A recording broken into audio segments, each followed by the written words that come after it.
it's already rolling anyway, so we'll roll into it. All right.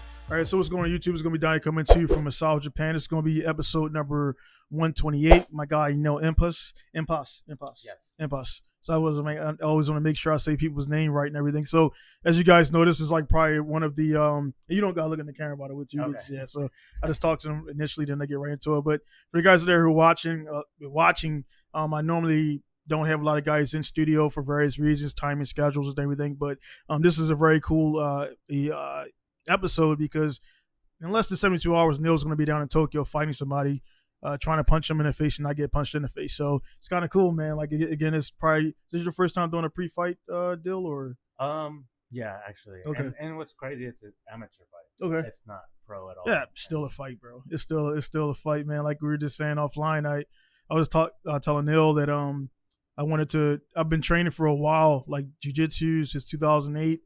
I haven't done any formal striking other than a couple classes, so don't even count it. And everybody thinks they can throw a punch or a kick until it's time to do it, and you look awful and everything. I'm pretty sure you've probably seen that and everything, man. Yeah, so especially after my first amateur fight. Yeah. Like you imagine how you're gonna fight, and Yeah. then when you're actually in there, Yeah. it's kind of hard to remember the game plan. Yeah. So the last one, what was that? The last fight, was that your which one was that for you? That was my first. That was your first one? Yeah. So I watched it, man, and it, from watching it, man, you look pretty composed. Like the biggest thing I noticed was the like your breathing, like you weren't like for the first time. Most times the guys kind of gas out and everything. You did mention that the guy was you say he was a little taller and heavier. Yeah.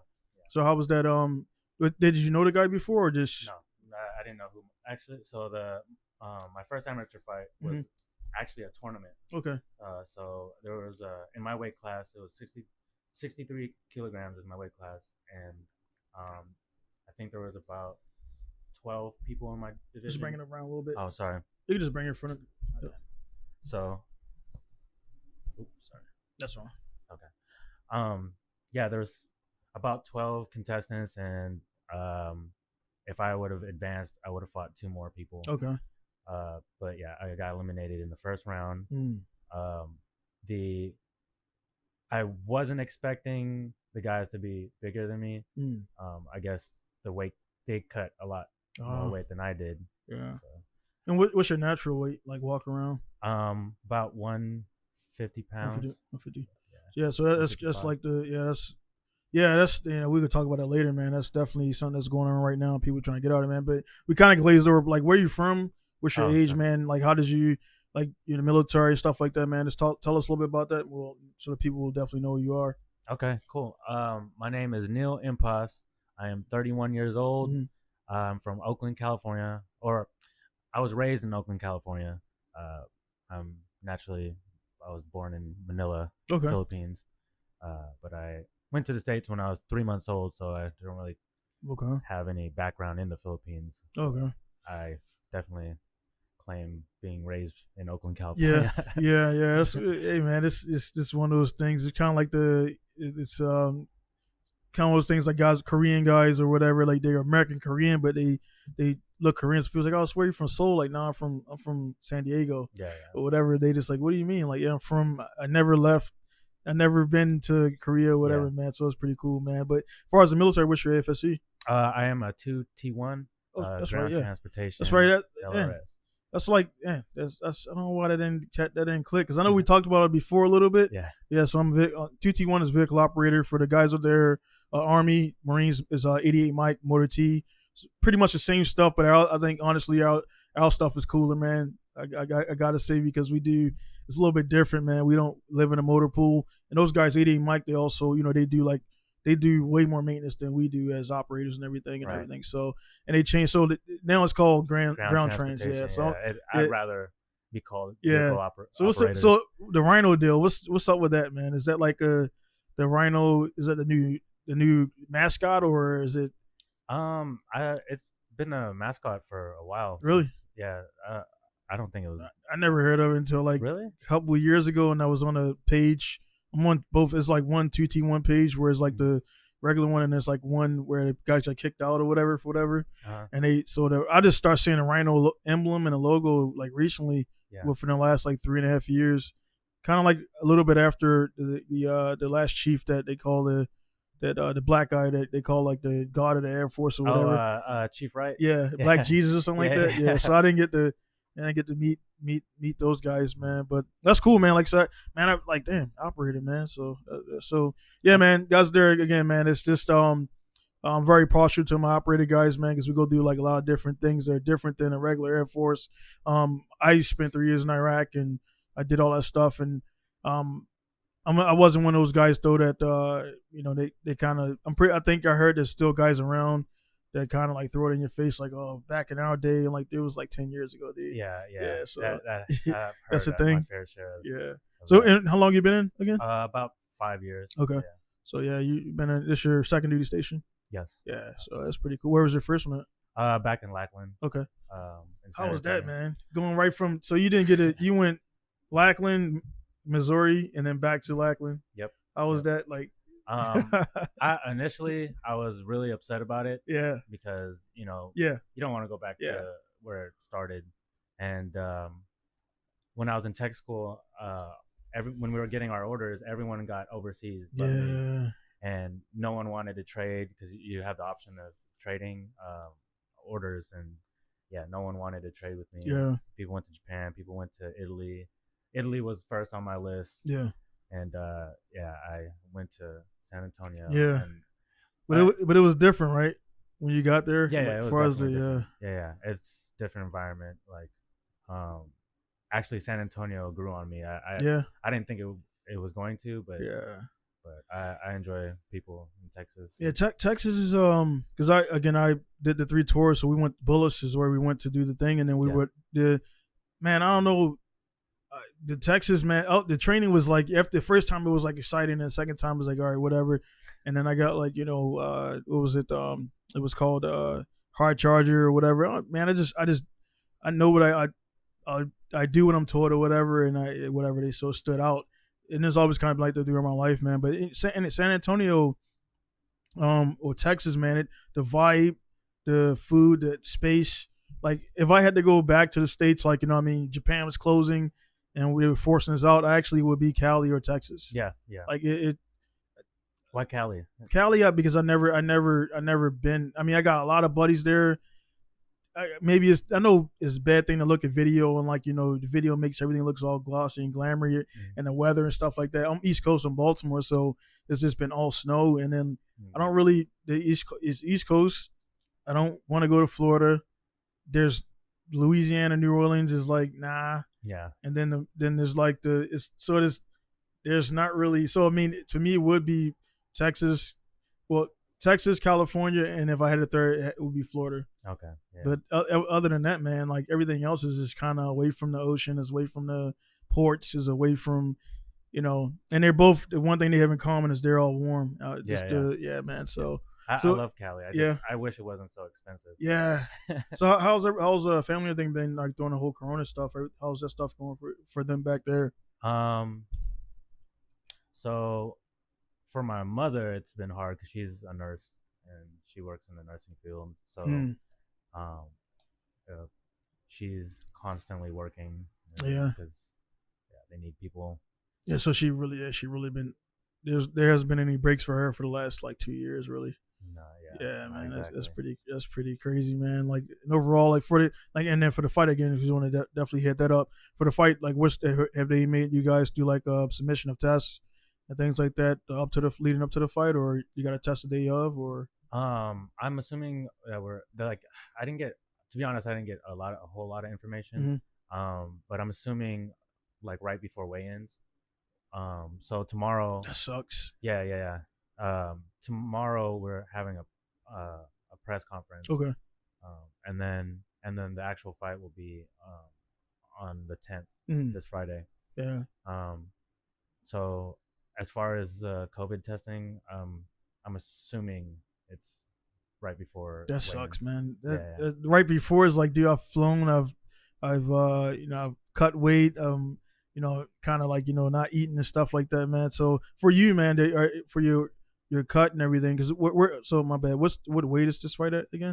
It's still at 63. So is it your natural or no? It's not. Oh, so you're 150. My bad. 70. Yeah. So the kilograms throw me off a little bit, man. Yeah. Same. Yeah. Same. How much did you have to drop to make weight, or did you go up? I dropped. I'd say so.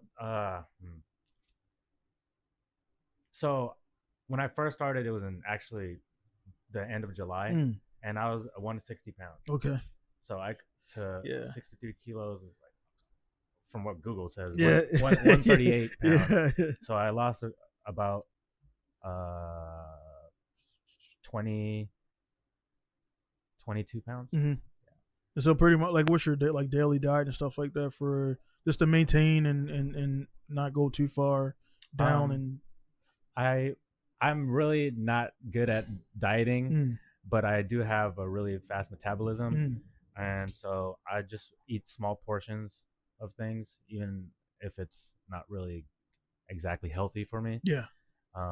But I'll eat small portions and kind of do a like fast a little here and there, and then I'll go to the onsen, and cut whatever. Yeah. So are you like? Because one thing is my bad. I got all this damn water, man. And that's for me. The water is bad, man. Like I made a mistake in the last time I did a match. It was in Morioka Jiu-Jitsu. I was like 2.5 pounds over. Oh man. And like we're weighing in, man. So I'm like, everybody's weighing in, and they gave us 30 minutes. So I'm running around barefoot, like trying to drop, and I got down to like a half. And the guy was like, he was cool with it. And I ended up actually losing all points. I was just like, weren't really, honestly, I was like, yeah, I'll sign up for it. I didn't train. And I just figured, because I was at that point 6-0. Yeah. And like, jiu-jitsu, I was like, I'll just roll through this guy and whatever. And it didn't happen, dude. The dude was bigger. Oh. He was bigger than I thought. He was actually taller than me. On my weight more, I was a pound over, and everything. And the dude, when he won on points, man, and like you would think he beat like Gracie or something. Like he running around, and because I guess everybody remembered me from the last time, and they were like, when he seen me, kind of like they were like, "Fuck." And I was like, I don't really look at the opponent too much. It's like whatever, and I just see everybody else doing like they're drilling, but it's a nervous drill. Yeah, I'm just like kind of like I warm up, get loose, and I'm just like chilling, and then I don't see the opponent until we walk like this, and then. That's that's his. But as far as the last one, you didn't know this guy. He's on a poster with next to you. Do you know anything about this opponent or? The guy. So my opponent for December 10th. He's actually a dentist. Okay. Yeah. I think it's his first amateur fight. Okay. And it's my bad. Is this kickboxing, Muay Thai, or it's kickboxing? Kickboxing. Okay. Yeah. Okay. The difference in the rules for this match compared to my first one, there's no clinching. Okay. So that'll kind of stop the guy from, because was he hanging on you? The other guy kind of was. Yeah, and that's what wore me out. Yeah. I was like, I've trained in the clinch, but I think I panicked. Yeah. And I just tried to avoid being in the clinch. Yeah. And he put pressure on me, but didn't knock me out. So yeah, it's all good, man. It's just man. Again, man, I'm definitely gonna be checked in and tuned in. Again, December 10th, guys. Again, this going to front load the fight a little bit, and again, tune in. It's about you said it's 4,000 yen or like $30-something for the pay-per-view. Yeah. And what I'll do is I'll put the links and everything down in the description. That way you can click on it and check it out if you want to view it and stuff like that. So that's pretty cool, man. Like right now, man, I think with the COVID thing, I always kind of bring it up for a reason, man. For the last 2 years, man, it's kind of been an insurgence of like everything is like a lot of media, a lot of interviews, a lot more stuff where everybody before Corona was kind of like go, and we're trying to get back to that, to be honest, because everything is shut down and stuff like that. But it's kind of, you got Zoom is like came out of nowhere. Skype is what I use. Skype before didn't have group settings, so now I can literally put a link out and have guys like chime in and call in and everything, and it got group things. So the Corona thing has been kind of cool for that, and also for viewing stuff. So a lot of Bellator and everybody else. Yep. UFC was the only one doing events, like kind of what at the thing at that time, and then Bellator came in, then everything had to go online, so they were doing the streaming stuff like that. So as far as the streaming stuff and everything, I know you mentioned so what's the deal with the seats being $500 in person? So like, where are you guys fighting in front of like some diplomats? Ballers. Oh yeah. It's basically a gentleman's club. Oh yeah. So like the venue, from what I'm being told, is like in front of like it's not bleachers. It's like dining tables, and they're eating entree meals. It just sounds like some kickboxing movie or something like that. Yeah. And I was really surprised when they told me the price, and everyone, a majority of the people that are competing are actually like wealthy, well-known people in I don't know if it's just in Japan or just Tokyo, but for instance, my opponent is a dentist. Yeah. So he's not fighting for money. Yeah. It's like And then there's one other person who has like 7 restaurants in Tokyo. One other person is like an old famous entertainer that I've talked to a few JNs that know who he is. Just a handful of rich. Yeah. Seeing like stuff like that, man, is like I wouldn't class myself there because I don't want to like speak out of term like that, but it's like running a business and things like that. I guarantee you a lot of those guys, they were training before they did whatever they did, like dental school. I mean, I'm not sure how long it takes in Japan, but in America you got to do this and this and blah blah blah so many years before you can actually do anything in somebody's teeth. But a lot of those guys probably were training heavily before they started whatever they started, and then got into what they like. For me, I got into the business because this wasn't 7 years ago. This wasn't a thought, man. This wasn't a thing, and I just I didn't want to do daily grind anymore, and I was like, I'm out. So I started this. So I'm kind of in a thing where everything is kind of going up. It's a lot of debts, but at a certain point, if I keep working on working, I'll start making money, like profits. Right now, I'm just paying the business to do what I got to do, and then eventually, once time and money the scale goes better in my favor, then I'll return to training, and so I'll probably be one of those guys, man, like fighting and not needing to, but just want to. So I guarantee you, all those guys are probably trained. They train and everything, man. So, but I mean, that's cool. Does the guy have like any film or anything? Have you watched anything from him? Or no, I haven't seen any film. Besides some of my coworkers showing me like his profession, like he looks like a nice guy. So it's like so you guys are headgear and everything. Okay. So it'd probably be like like fix your teeth, man. But I'd rather not that. I'd rather that not happen and everything, man. But I mean, I did a little promo message with my gym because I guess we had to send a video, and I did say like, oh, I hope he has a dentist too. Yeah, I plan on rearranging his teeth. It's like ECW, man. Yeah, man. Gotta sell the fight, Yeah, it's all good. So far, man. That's it's definitely. I mean, because I train at again, I've been here for 14 years, and I started training jiu-jitsu? I actually started training. I didn't start training jiu-jitsu until 08, 2009 when I was in actually Kuwait. Oh, okay. So I was the first. So I seen it on I went three years back to back because the whole AEF thing didn't mean nothing to us. So I seen it on the last week I was there. I seen the guys rolling, and then we went out, and I was like, "What are these guys doing or whatever?" Right? And I wrestled. So I was like, "They're not wrestling." And I didn't know really nothing about jiu-jitsu. I mean, I knew about it a little because I watched UFC, but didn't really know the history of it and stuff like that. So I came back and I seen those same. They were still there when I came back, because I came back like within the months and did another tour. And I went over there and I was like, "Do I need to sign up?" He's like, "Nah, dude, you just take your shoes off and get on the mat."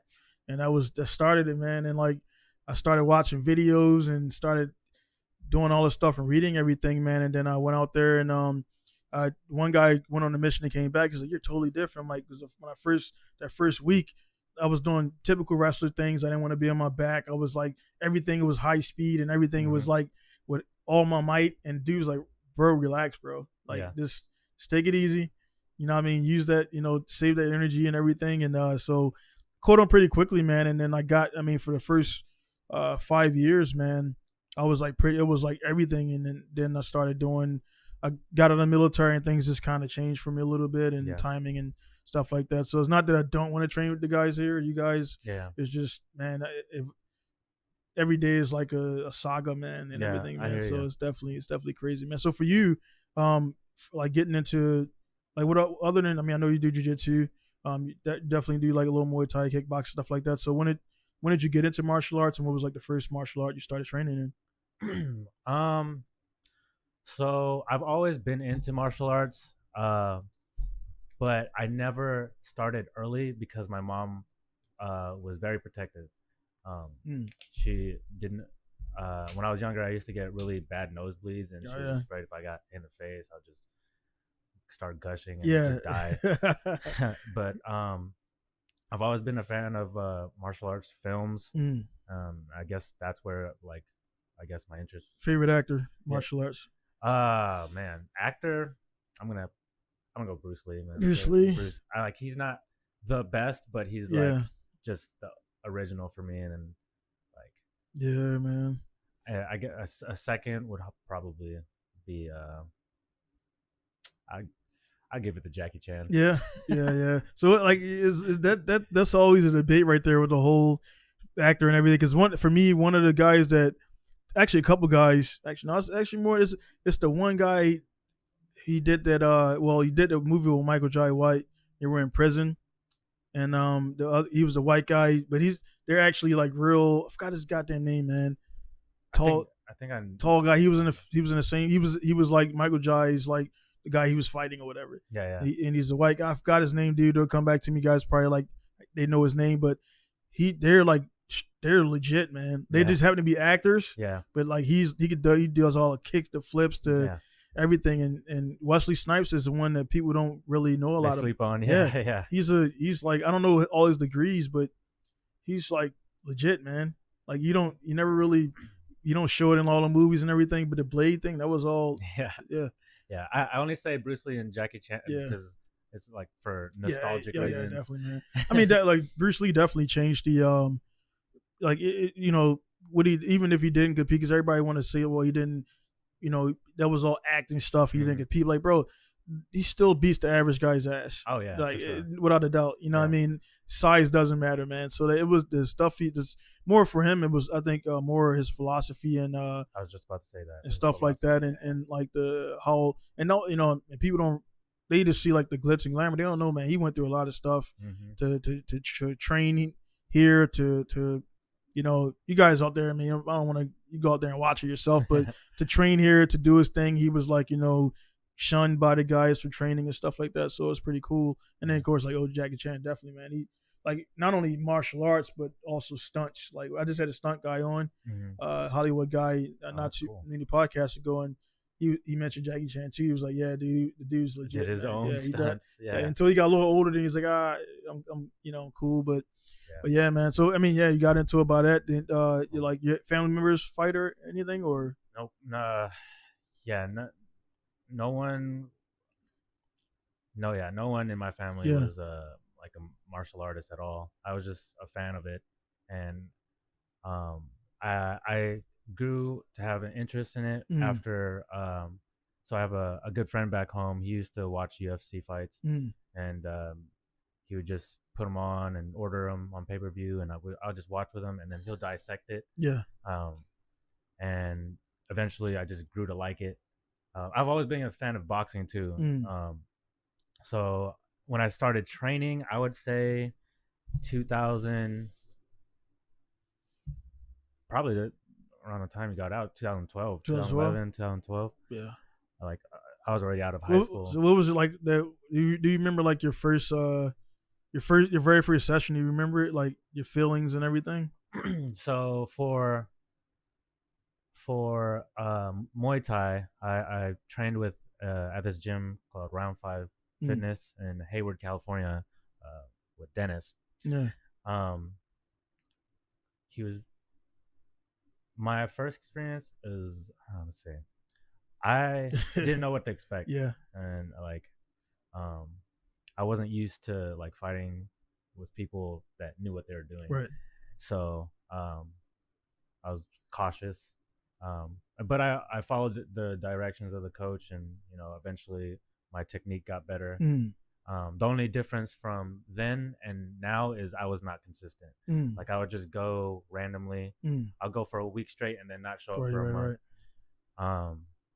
And actually when I started doing things consistently was this year. Oh really? Yeah. So Oh, no, so far as because I was curious, man, because I seen us when I actually seen the last fight, because I was actually watching some of it here in the After Effects here in the shop. Mhm. I was actually editing the podcast and it came up on my timeline and I watched it. I was like, oh, that's cool, man. But so the training, like, do you train? Are you training here in Masawa somewhere? Or Yeah, it's right across from Sky Plaza in Misawa, at the Kohi Ryumaki okay, Dojo. It's a pretty small spot, but they have a lot of uh, knowledgeable okay, um, coaches in there. Um, as far as the owner, he's actually a legend in Japan. I don't want to butcher his name. Yeah, that's like it. Kohi Ruimaki Taka, Takuya. And he's fought in like, what is it? I don't, not Pride, but one of the like kickboxing, well-known kickboxing Pride. No, promotions. like a recent one or older one? Older one. Yeah. I know. Well, not pink. No, Pancreas is different. So maybe Shuto. Shuto Maybe. is because you got Shuto because where I go at Parastra, it's shoot like pretty much Shuto Pancreatian style stuff. But it's that, man. Saying that, man, it's you said is I mean, is Lily right across from Sky Plaza or like a little like in between, that little park. Yeah. Where all the bars are at. Yeah. And then where those like lights right where those lights are. Yeah. Yeah, that's what, man. I didn't know about that, man. Yeah, it's like in the alleyway. Yeah, it's not very noticeable. Yeah, I mean it's weird, man. Cause like even in Japan, I've been there 14 years, man, and stuff that like I didn't even know about that was like right there and everything, man. It's one of those things where like funny thing is like if you literally like straight across, if this none of this stuff was there, straight across here, there's a dude that trained like Olympic like actual Olympic powerlifters, and he got like it's right there about it says something powerlifting. Yeah. And it's just a house. Wow. Yeah, and like Olympic level people, they didn't like win any golds, but they earned Olympics. Yeah. And they trained like right here in Masawa. That's crazy. So that's one thing. Another guys, speaking of jiu-jitsu, a lot of guys don't know like the guy who went and taught the Gracies and everything for jiu-jitsu is actually from Amori. So like he actually I did not know that. From his hometown is Amori. He came over and went over there and did all that stuff and then Kimura is actually Amori too. Wow. So the guy did one of my favorite moves. Like he did his thing, so he's from up in the area too. Yeah. So it was actually a lot. So when I got here, like not only the car stuff, because the car stuff was like a gimme in any place in Japan, but like cars, snowboarding, like the some of the best snowboarders, some of the top guys at X Games are from because it snows. Yeah. So they're from up here, and then martial arts, man. So everything I'm into is like pretty rich, man. So that's why the cold it is, I mean, it's definitely like you gotta want to be here. Yeah. But at the same time, the spring summer stuff is pretty cool and pretty relaxed here. So that's why I do it. And also it's safer. And it's actually, I mean, talking about Japan overall, it's safe, but it's safer than anybody in like being in Osaka and Tokyo, honestly, because honestly, all the gaijins are there. Yeah. So I mean, they're bringing their shit here, man. So it's all there, man. So I love the culture of Japan. Like I can't stress it enough. Yeah. Like just what you're saying, how safe it is. Yeah. Like you could leave your car unlocked. Yeah. I mean, and my wife bitches about that. I'm like, they're from Baltimore, man. Like, you have no idea. You have no idea how it is, man. So when did you get to Japan again? I got here January of 2019. 2019. Yeah. So 2019. So you got here. COVID was still, man. It didn't start yet. Yeah, man. It was a year after. Yeah. So at least you got a year before it started, because a lot of guys that get here, some guys are just, oh man, it sucks here, and then I see I'm back on Masawa Ask. I'll leave that page every other year. Just I'm back on there, and it's just like the complaining and Japan sucks and this. I'm like, bro, like you guys stay on base. Yeah. And you don't go nowhere. You don't do nothing. You go to work. Exactly. You go home. I'm like, bro, I was never on base. Even when I was on base, I was always out and about, man. Same. I was always out and about. So what's your guys' POD right now with the because it was 4 hours when I was in. Say again. The how far can you go without being on leave? Oh, we have to stay on the main islands. Mm-hmm. We you have to be on leave to go to Okinawa Okay, yeah, of course, yeah. That's can't get back. Yeah. up north. Hokkaido. Yeah, Hokkaido. Yeah. Yeah. So for damn, that's shit. That so I mean, we had literally when I first got here, there was like a map of Japan, Mm-hmm. and there was like a circle, and it was like this is where you can go by car, not train, airplane, and all that shit. Mm. So by car. So for your fight, you took leave in advance, and yeah, I actually took a whole month leave. That's okay. why I have this. Yeah, I figured you. So I see. Man, I've been on base for this. I was like, holy shit, man! I got dudes are all trimmed up now and shit. And like, so what's the on that? Is there did they change it or is it? What's the deal for facial hair? You just got like there's a waiver that you have to get. Yeah. Yeah, I mean, I had it, but I still that the whole razor thing and everything. So I mean, I had the waiver for a little bit, but then I can shave. I just can't shave like my neck with the razor. So I just got one of the clippers that would get really, really as close as possible. Yeah. And nobody ever messed with me, man. But yeah, I see dudes on base the full full everything all trimmed up. I'm like, what the fuck is? Like, what's going on, man? Yeah, you're not supposed to get it trimmed up. Yeah, like, there's some that will just do it anyway. Yeah, I was like, damn, you guys are like pushing it, man. Because then when somebody says something to you, then they go online and bitch about it and everything. But I got out again 2012, man. The Don't Ask Don't Tell thing was like kicking off, and don't bother me none what anybody prefers or what sex they want to be and stuff like that. But I was like, man, it's changing, and I got out. I feel at a good time personally because with my deployments and everything, man, like I'm very I respect everybody. The rank doesn't really mean anything to me. It's just men talking to men, and that's why when I was there, I didn't have actually any troops because I knew I was getting out. Mm-hmm. So I was running TBA was brand new when I was training validate TVO. So what I did because I didn't have troops, I would pretty much say, hey man, give me all you guys' records because I know you got to write EPRs. So I put everybody's stuff in there. So I was essentially running everybody's troops, and then when I got out, they was like, hey man, thanks, but that's bad because you're about to leave, and they don't know how to open up TBA, sign it off, none of that stuff. So I did like a crash course before I got out, and they still ain't fucking know what they were doing or what it is. So that was a waste of time. But anyway, man, I had a couple guys had troops, and I disliked their raider, and I made it known that I didn't like them because the way they would just paperwork the guy, man, like to death. I'm like, bro, he's a man, he's younger than you, but talk to him like take the rank out. So I would take guys by the we like, hey man, just let's go over by the wash rack, man. Nobody, so over in the corner, nobody can hear Jay and maybe smoking over there. They don't understand English fully. Mm-hmm. Well, you think they don't, they do. And I was like, hey man, like what's going on, man? What's up? My girl's this, she's pregnant. I'm like, all right, well do this, blah blah blah, and then cool. And I wasn't their supervisor, but anytime I asked the guys to do something or whatever, they knew number one, they knew I already did it, or I would do it with them, or I did it with them. Yeah. And they respected me, man. And their supervisor would ask them to do something, they would get like pushed back, and it's like, bro, because you're talking to a full grown adult. Yeah. But you're acting like he's like your younger brother, your younger 3-year-old. Mm-hmm. Like, so I seen that going down, and I made it known, and I knew my shit inside out, so I was not messed with, and also.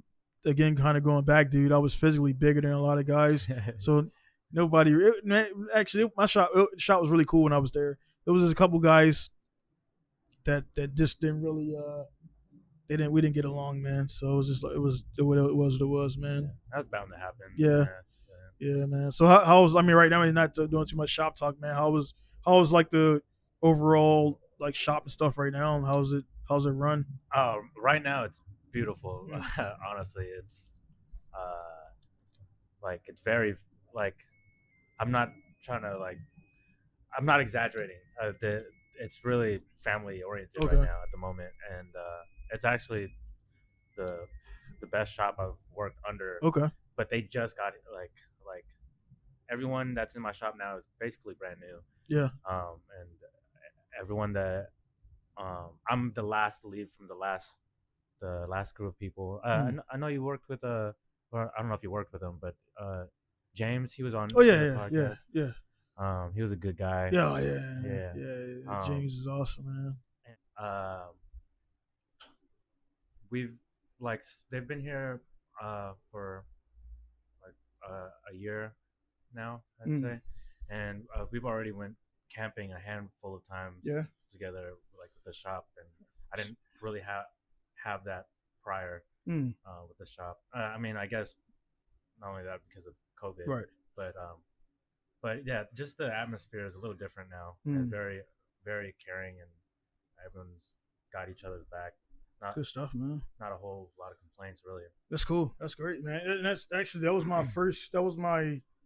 I mean, actually, no, not because I don't want to. I had multiple operators on, and like that was my whole like the operators whole from day one, man. Day one, I was like, dude, this is gonna be cool, man. And my first day at Andrews, my first time at I knew it was gonna be real dope because when I got picked up my first day, my mom dropped me. It was like fucking dropped me off at college again, right? Dropped me off at the front gate of Andrews. Yeah. And I didn't have my well, I had a car, but the engine was broke, so I couldn't drive the base that first day.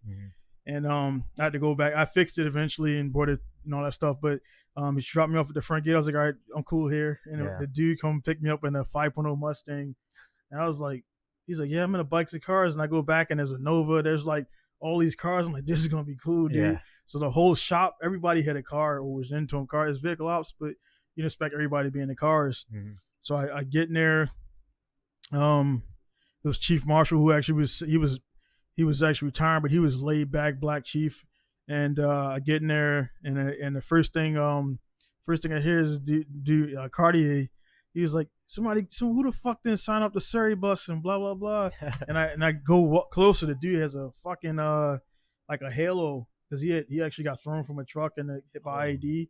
And yeah, they were back on the thing on those Afghan. There was like no armor and stuff like they were like. If anybody's gonna make it, and they're all mostly out. If anybody was gonna make it like that back in my day, those are the guys. Like my guy Camacho, he was Afghan and Iraq. Honestly, I got my first one was 07. And by that time we already had armor, we had Rhinos, we had Dukes, it wasn't as dangerous. We still lost a few operators, but EFPs they start making those. But anyway, I got there, man, and the dude was like, he was like, who the fuck's this guy right here talking to me? And I didn't know that this guy was serious. So I was like, first time there, I wasn't scared, but I'm like, is this how it's gonna be? Yeah. I was like, I gotta start, it's like getting jumped in jail or something like that. And he's like, oh, that's Matt, dude. And the dude was hilarious. I still talk to him now. And everybody was like, F this, F that, blah, blah, blah. And I'm like, there were civilians and they were all like prior Marines. So one dude had his knife thing, K-bar on the table and just showing the dudes a knife. And I mean, instantly like, oh, Jackson, what's up, man? And it was like instant family, dude. Yeah. I was like, this is going to be dope. Yeah. And the chief was like, why you, we talked a little bit and told him about I went to college for football, University of Maryland, all that stuff. He's like, why you here, man? I was like, what do you mean, chief? It's like, get out of his career field. Yeah. Like I was like, huh? That was like my welcome. And he retired 2 weeks later and I didn't really get to know him, but from the 2 weeks he was just cool dude. And it kind of, I was like, bro, I was like, dude, I'm glad I didn't get propulsions because I wanted to be like on a flight line. I thought that was like the thing. And it's not the, I hear a lot of things about like the maintainers, propulsions, like The basically, I don't know, you probably did like I did with the military.com and read the descriptions. And I was like, oh, this sounds cool. And it's like, you do everything but that. I mean, you do that, but it's like, you're like, nah, man, that what you just described, that shop doesn't exist out there in that flight line. You got buddies that work out there and they'll tell you. And their hours are crazy. Yeah. Not all my customers, crew chiefs, all my customers are crew chief, weapons, or cops.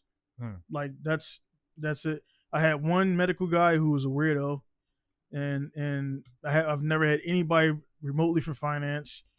I've had some CE guys. So pretty much all of if you notice in the trend, they're all the guys that actually work. And everything. So so I got that stuff, man. But so I mean, when that stuff, man, like you got you in vehicle ops, so I definitely can relate to that. And also, man, I worked on goddamn man, I forgot his name, man. It's Blue Subaru. Shepard. I worked on Shepard's car, and I actually went there one day. I just went Matsu. Kenji was there. Matsu wasn't there, and I was like, hey, I was trying to link up a barbecue, and I was like, hey man, this heavy guy contact me. I guess he didn't get back because I heard the Chief D was like leaving.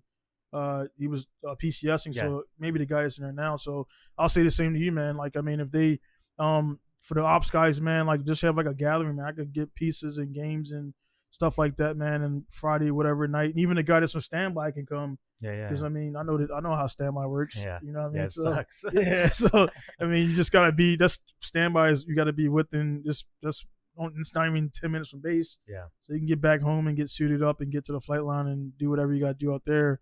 But yeah, man. So yeah, I'll offline. I'll talk about that after the fight and everything, and just run it by the Chief D and let the guys know, like, hey man, Jackson this, because a lot of guys don't even know. Don't know. They probably know of me, but they don't know. You know what I mean? I was operator. Yeah. You know what I mean? So they just know it's a performance shot, man. So that'd be cool.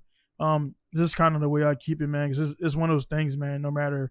It's like you kind of always, and some people complain about the career field, man. Mm-hmm. It was perfect for me. Yeah. Like it was driving everything, like to go from a school bus to a tractor trailer to a forklift in one day. You know what I mean? Yeah. And it's not yours. And even if you crash it, you just report it. Yeah. You know what I'm saying? So how's that, man? Do you got, are they pretty, how's UDIs and stuff going for, like, is the rules pretty much the same for people using those, or? Yeah, it's basically the same. You have the like in checks, out checks, and make sure everything is how you got it, right? And when you bring it back, right? We tell them the POD where they could drive with it. Obviously, misuse. There's cases. There's definitely cases. Yeah. How's relation between you guys and maintenance? Being that you're like right there. Like VM. Yeah. We don't see too much of each other. I'm sure. They've got their complaints about us. Yeah. Because But it's like you're right. Vehicles to them. It's like you're right there though. It's not like VM is in another lot, and it's like you're literally in the same building with a wall there and everything. That's so basically it. Yeah, you walk out the back door and you're right there at VM, man. So. But they're cool people. I've always been like really cool with them. Yeah. Actually, one of them came out to my first fight. Oh yeah. The first fight was in Tokyo too, or that one was in close to Sendai. Sendai. Okay. Yeah. So you took the train down, or? I drove down with a few of the guys that I was fighting with. Pretty cool, man. But like I say, man, that's one thing, and the guys who they see recently got into like dirt bikes and riding motocross and everything. That's like something that I always wanted to do, but at the same time, it's not just riding bikes. Is all everything I do, man. From this podcast to just getting on and talking to you, man, and promoting things. It's never. And people like tell me about this, man. I don't really do anything that's not forward. You know what I mean? It's not like going towards something, promoting something, or doing whatever, man. That's the way I like to roll. Yeah. And so like with the motorcycle stuff I just got into, it's a part of business. But like even like I say the reason why I bring it up because guys like, oh man, I mentioned to one guy I don't roll because I don't want to get injured, but now I'm jumping off of stuff at like 20 feet in the air. It's like definitely gonna get injured. Yeah. But when I fall though, like my training comes back in because when I fell, like I came out about 10 feet in the air. Yeah. And I fell, but like when I fell, I didn't fall like this, where a lot of people fall and they break their arms and shoulders. Yeah. You just like roll with it. Yeah. So it's like you roll and it's like it's still, even as you're going really fast, you still know how to fall. Sometimes it's too fast. You're just gonna fall how you're gonna fall. Yeah. And I did actually my first time I fell like on my head, my hand. They got trapped under the bar and I couldn't actually post. Yeah. And I fell straight on my head, man. It was dirt biking? Yeah. And it was like hard packed dirt and I was like, felt just like football hit ringing. And I actually, my hand, the hand I did fall on kind of like in between the, whatever that thing is, like just can't, if I move it like that, it hurts. Yeah. It's been like that for like 4 months now. So it is what it is, man. So what's crazy is like, when I was a kid, can I swear? Yeah. I was a little bitch, to be honest. I was so afraid of things, and I think a lot of it had to do with my mom being so protective of me. Yeah. Like, have you ever played Donkey Kong Country? Yeah. You know the tree house that you break out of at the very beginning. I used to be afraid. Well, sorry, I didn't play it. I watched people play it. Oh, okay. So, well, the very beginning of the game, like I used to be afraid to leave that treehouse. I had to keep going back in because I was afraid of dying. And then I don't know, it just over time, like it just, I don't know, my walls just kept going down, and eventually I got to this point. So how was school for you and everything? School, I was always the smallest person, and I did get bullied for being small, and I had a big ass head, so like everyone would make fun of my head because it was, I guess, disproportionate to my body. And then but I was always, I guess, charismatic to where, like, even though people bullied me, I still had people that like had my back. But yeah, so I went to, actually, a lot of people don't believe me when I say this, but my elementary school was predominantly Chinese. Really? Yeah, it was. How was that? My elementary school was Lincoln Elementary in Oakland, California, and it was actually like right next to Chinatown. Okay, that makes sense. Yeah, and majority of the students were Chinese. Did you pick up? Did they English speaking, or you pick up any Chinese? Or they were English speaking, and they had Chinese language, like for Mandarin and Cantonese classes, but I never went to them. Oh, so that's why you're in a Bruce Lee. Yeah. It's like it. Yeah, actually, so there's like a lot of people don't know this about Bruce Lee, but he opened up like his schools in Oakland and San Francisco, and I actually dabbled in Wing Chun around that time. I started everything. I was just trying everything, and it was pretty cool. It was just, like I said, I never was consistent. So it's kind of cool, man, because it's like, you get, it's one thing you see now, and most of it is like just, jockeying around new age social media stuff. Then you see like the one dude going around like he's actually getting popular, Sensei Ken guy, and he's like, do this and do that and grab the groin and stomp the nuts and everything. And now he's doing stuff with Jocko and like UFC fighters, and like people know I think he actually does train, but he does that like it's like a parody. Yeah. And but then you got the guys like like jiu-jitsu sucks, and then like judo sucks. Like when people say that, like like one is they can't exist without the other. Yeah. Type of deal, and then like they all like are somewhat related, and there was time there. All of it, what people don't understand the martial arts stuff, man. And it's like, for my research and stuff, is like it was all made for like war. It was all made for combat. Yeah. Then it turned to sport and then leisure and fitness and everything and stuff like that. And for me, it was, I compete always. So to compete, like some people are really good, but they don't want to compete. Yeah. And then some guys are really good, they want to compete, but they're, this doesn't all come together. Right. When it matters, and they're really good. And so you that you hear it all the time about UFC guys. They're like gym superstars, and when they get under the lights and all that stuff, man, and these are not there. That is true, because my first time on the lights, it was hot, dude. Like I don't know if you met Nakano. He's kind of maybe he kind of some stuff I can't talk about online, but he's gonna be wild before he's out. That's all I can say. And he was infectious with the jiu-jitsu and everything, man. And like we actually did an exhibition. So my first time actually like doing anything in front of a group of people. The people didn't matter, because the crowd was big, but it still was not bigger than when I played football at University of Maryland. Yeah. Well, when I was on the sidelines, I actually didn't play. I was walk on, but still all those people there, so that wasn't a problem. But I remember they made it so you couldn't see the crowd. It was like so bright, and the crowd was dark. Wow. So even when you look out the cage, you just see black. And then probably your fight too, like they were actually a little bit more noisier there. Yeah, because the Americans. Like, but the WitchCon, they were like, I'm like, we're doing something wrong, and it was just like when I would do like a move, then like ooh, and they go back, I'm like, that's weird. And me and Nakano rolled like hundreds of times, so it was like for us it was another. We kind of put on a show. We weren't trying to kill each other, and I knew his stuff, and he knew like how I would play light, and then I would do things, and they were shocked that the big guy was doing like flips and stuff like that or whatever. And but I do recall, man, I just remember my mouth being extremely dry, and it being like the lights were like right there, and like they were hot, man. I was like, what the fuck is going on, dude? Yeah. Yeah. I've always had a competitive fire. Yeah.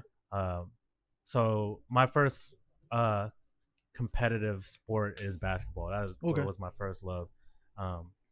And that's actually where my like discipline came from, because I've always in basketball I always had a chip on my shoulder for being the shortest person, but I loved the sport, and like I put in a lot of time and work to get a pretty good basketball IQ, and I mean people that's played with me, they know how I play, and they like know that my height does not matter when I play. But then eventually I kind of got tired of basketball because the game changed. Like, Steph, I don't know if you're familiar with Steph Curry.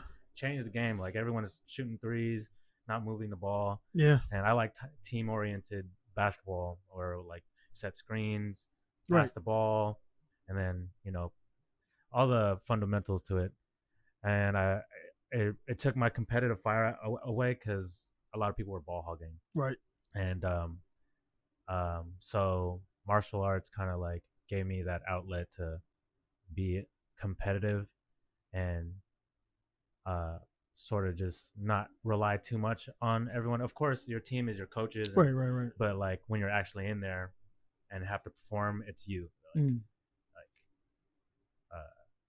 You're moving your body movements, and everything. Yeah. So that's like martial arts definitely cute. Yeah. Like me doing this, the amateur fights was just to measure myself and see where I could go, because I think I have pretty good hand-eye coordination. Yeah, it's a different. We're definitely different type of people, man. Where most people would shy away from, even though like, and this is where people confuse it. They figure like the Conor McGregors and all of, and of course everybody alludes to UFC, which we know there's Ryzen, there's all these places. Misawa, she was she actually is on the poster right there. She was the outside. Oh, okay. She was the atomweight champion for Deep Jewel, and she trained right here at Chinoy, and then she just outgrew. She had to go down to Tokyo, and then like she got the championship there. She was just, there was nobody in Amori that would, and she was only like, I think she was about this tall, and she was a purple belt. I think she's like a brown now, maybe a black, and but she was like striking was really good, and she wrestled too. Yeah. So she was actually on TV, and she was emulating one of the Coyote, the Olympic wrestler. She did like they dressed her up, and she was like, she threw this dude, like snapped him down and all this stuff, and she was right here, man. So like a lot of guys is like they get to a certain point here, then they gotta go like, because to Shibuya and Tokyo is like to evolve. Yeah, to evolve, to get around more other people that are from all over, to do all that stuff, man. So your training has been up here. As far as like, the amateur. So are you looking to, just keep doing amateur fights, or eventually go up to pro level, or? I'll say amateur, because I had, honestly, even when I started, I wasn't thinking about doing pro. Right. The only way I would keep doing it is obviously if the training is still fun to me, and if my coaches and people around me tell me I have what it takes. That's true. I'll do it. But if the love ain't there, I ain't gonna do it. Yeah. So in regards to that, like, you ever like thought about MMA or stuff like that, or is it? I would try MMA, but I think I definitely need work on my grappling before. Actually, I think I need to work on everything, because I'm very new to this. Yeah. So how long have you been doing jiu-jitsu? Jiu-jitsu, I started in 2012. Okay. Never consistent, but where we met, Ohana, that's when I became consistent, because it was right free. There. It's right. Yeah. It was free. And I really wish, man, because the thing about all the guys now, man, like, Ohana evolved from. Pretty sure you heard Rick Gomez and a family name mentioned. Were you here? What those you weren't? No, I never got to meet them, dude. But we're friends online. Yeah, man. So shout out to them. Man, the Gomez, like, of course you heard all the stuff about the Mokateki thing, and that was a really bad situation where they were just, it was their skill sets and everything, like it just was bad because there was a whole story. There's a whole. You guys go online and read about Rick Gomez and the family stuff, and I'll tell you, man, that they would not do nothing to jeopardize training. Nothing. And that article, and they're actually doing legal stuff because Stars and Stripes actually really slandered them really badly. Man, I wouldn't doubt it. They made it really bad, and all the guys that knew them went online and like, dude, this is bullshit, dude. Like this, they didn't go out looking for fights and everything. They defended themselves, and they were just really, really good at it. And that's what happened. That's what the camera caught. And it looked like some Steven Seagal shit. It was really bad for everybody else. And it was his son and Rick, and Miguel is, I think, in Hawaii now. He's a brown belt, third degree. He was just training with Nick Diaz or something like 2 weeks ago and everything. Oh yeah, I seen that. Man, they're family, man, bro. Like the Rafi, man, like the sister just won last week. D-Joy, dude, they're even a sister that doesn't train, because she kind of like, she didn't really care about it too much. She's still good. And man, they're great people, man. And I'd love to meet them. Man. So might be coming back. They might be coming back because the wife is retiring and everything, and they were saying they were going to come back, but I'm not sure how that's going to be. So they're all kind of scattered. I think they're in Utah, Colorado right now, and she was actually supposed to be here like another 2 years past that event happened at the Moguteki. They would have been gone still by now. But they would have been gone, but they pushed the orders up, and she left sooner because of that, because he couldn't come on base, and it was all types of stuff. But anyway, man, it was a shitty situation. So what sucks now is the guys that get here now, they kind of hear about it, and they don't realize that the reason why they have this now with Frank and all those guys is because of them. Because Frank was he was around for a while, and then we met. He was a white belt for like years.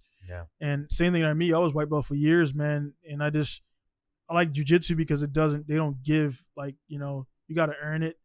And even when I got purple, everybody in the corner was like, oh man, you're not, even before I got blue, was like, man, you're like purple belt, blah, blah, blah. But if other people say that about you, then whatever, it's cool. But when he gave me the belt, I really didn't feel like I earned it because I wasn't training as much. When I got the belt, the guys like, who was this guy? But they knew the work I put in before. They knew all the hours. They knew, like, when I'm really in the zone, man, like, it's just flowing and pretty much with jiu-jitsu and all that stuff, man, it's like knowing the basics and then a little bit past that, and then being able to adapt and like flow with the situation. And that's for me my favorite. I will say it, I'm not the best. I'm not the best at like the instruction portion of it, as far as like the drilling and stuff. Because it's like, everybody's kind of going half speed. You're not really trying to hurt the person, so it's kind of hard to get in. It's easier to, like, throw your leg over when you're just like doing everything in one sweet motion. But like, to step one, do this, step two, it's like, all right, cool. And then when you actually roll, it's like, oh, dude, you actually really know this shit. I was like, yeah, dude, it's just the step part. Some people are good at that. But when it comes to putting it all down, they're trying to think, all right, I threw my leg over, now what? Like, too late. I've already bridged up and out. You know what I mean? You got to kind of just put it all together. So for me, it's, it's athletics and stuff like that is cool. But it'll always be part of my life. I mean, so much, you don't have mats and you're not into it.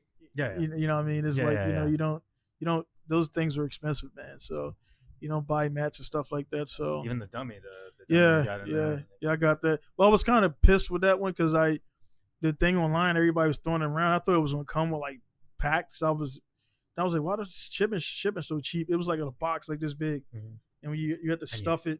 So I got some flight line suits in there, stuffed in there, and everything, man. So, but man, like, as far as the Air Force career, man, are you planning on doing like 20 or? No. I mean, I still have time to make that a thing, but I personally don't want to. Right, because you mentioned you just mentioned, so like, I know you mentioned something about entrepreneur and stuff, like, so you're looking to do your business stuff, or? So I don't have a niche. That's the only thing. But I do want to, like, do something where I'm my own boss. Right. And that's why I'm like, I've dabbled into streaming gaming. I was dabbled in podcasting, and I'm just like promoting random stuff, but there's no like clear motive really or clear goal in mind. But I definitely want to be my own boss and have my own schedule and like have a fulfilling day-to-day work, like, you know, balance. Yeah, I definitely promote it, man. Like that's this having the, for me, man, like anytime I find somebody that got it, that's somebody I can talk to anytime, all the time. Because the thing is, the guys who don't, they're just afraid to go out. Yeah. Those guys, for me, I can't, because I can't have that kind of energy around me, because that's not, it's already hard enough to make, I mean, this will be going on 6 years. I mean, the amount of money I've made over 6 years, you know, it pales, because you're paying for your life. You're paying for the company to keep that open. You got to, you know, sometimes things break. You got to pay for that. And it doesn't happen all the time, luckily for me, because I take my time, but it does happen. You got to scratch a bumper or hood. I got to replace that $500-600. Yeah. You know, and I got a couple that just actually happened too. So that type of stuff you don't really account for. You just account for trying to make money. And like the debts and everything to get like the lifts and stuff like that, to get like the equipment. Yeah. You eventually have to lease it, or you got to take a loan for it, or you'll just, if you try to do it job by job, it'll never kind of grow. And that's what the first 2 years for me, with the business stuff was, first actually 3 years, I didn't do any loans, man. It was all out of pocket. It was all like do the job really quickly, properly, get the money, put that back into the business, and sell whatever I got to sell. So that's what I did, man, and it worked, and it was commendable. But I noticed like there was like a increase, and then like you just plateau, and like if you're ever in business, it's going straight across. It's not good. It's just not good, man. So you gotta. When I talk to some guys, and I don't have like any business like, you know, guru mentors and stuff like that, but I talked to some guys who are doing better than me, and it was like, yeah, man, like you gotta spend money. You gotta do that. Invest. You gotta invest, man. Like if you're not doing that, it's not going up. So in the result, man, I mean, this is actually my second building. Yeah. I was at a shop before. Okay. So my shop before was by the onsen, by the airport. Okay. I like that onsen. Yeah. So yeah, the onsen right next to it, my shop was right there. Okay. And I outgrew that in 3 years, man. So the fact that happened in 3 years, man, I knew I had something, man. And you know, the biggest thing with me, you know, unfortunately, again, that's why I like kind of relating back to martial arts. When you're in that, and I know you've been there, when you're in that choke, somebody got you in the guillotine, and you're like, you know you could tap out, but you just fight through it. And when you get out of it, that breath, the fresh air, and then like you're like, all right, and you get right back into it. That's like fuck. It's like but it's like when you get out of it, that that's kind of like what I've been doing the last 5 years, man. Like I'm talking about like this the 28th, and I got it like no money in the bank, and I'm like, I don't want to sell this, but I can sell it because the customer stuff is slow, whatever. Then I sell it, get the money, and I kind of been, you know, it's month to month, man. People don't. I keep that open with my viewers. To keep it real, man. It's not like you get in there and you're just set.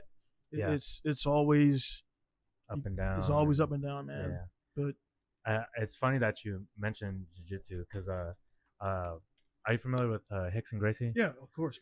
Yeah, he just came out with a book recently called Breathe. Yeah, Breathe. Yeah, and from his documentary back in the day.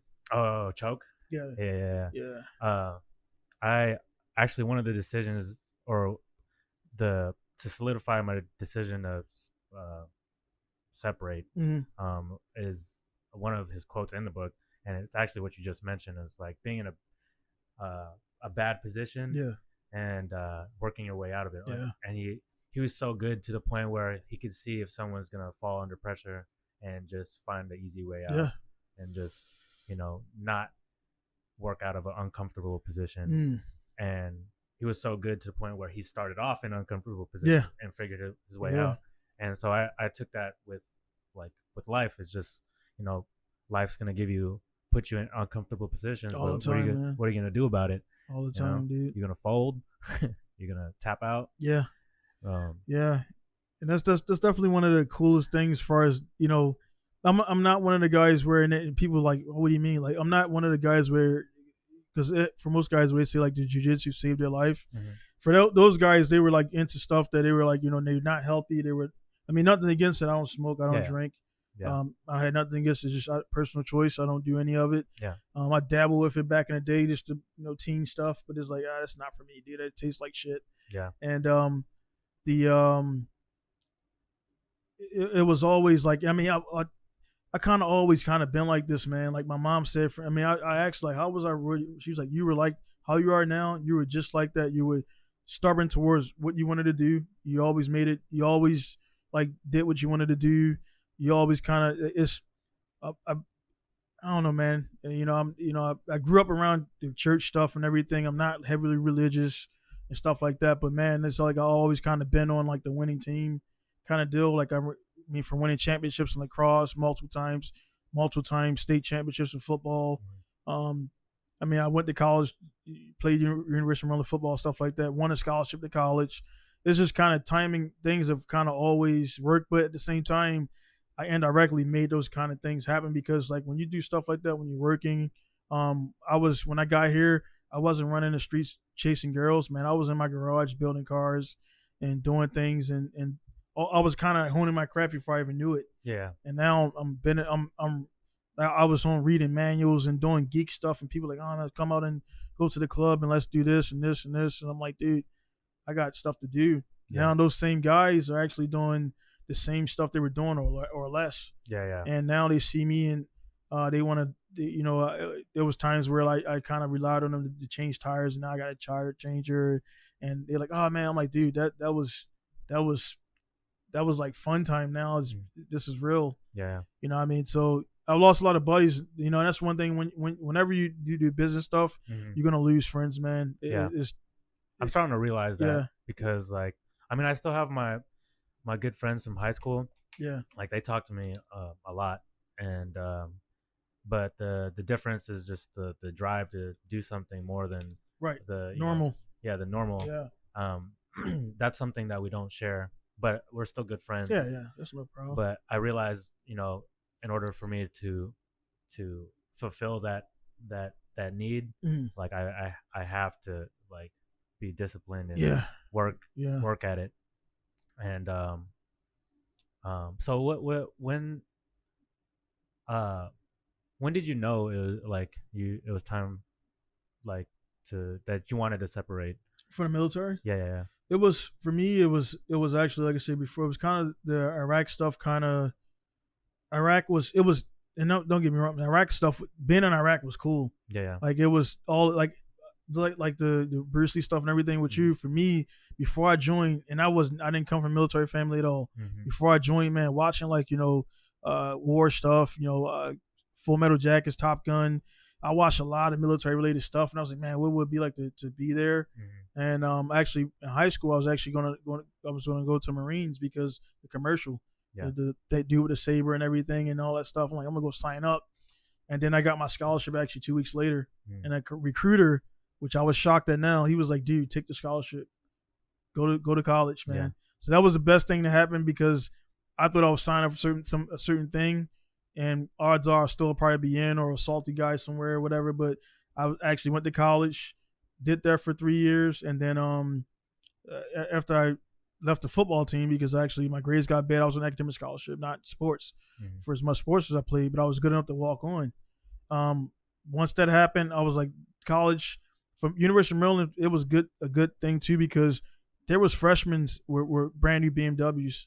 So I'm like, you're a freshman with a brand new BMW. Like, what are you working for? No, it was paid for by daddy. There was like, I had a busted ass S13 240, man, falling apart, and I was happy, man. But I was like, you got this brand new car. What are you working towards? So then I started to, again, my mom said, I was like, I kind of analyzed things. I pulled back while I was in college.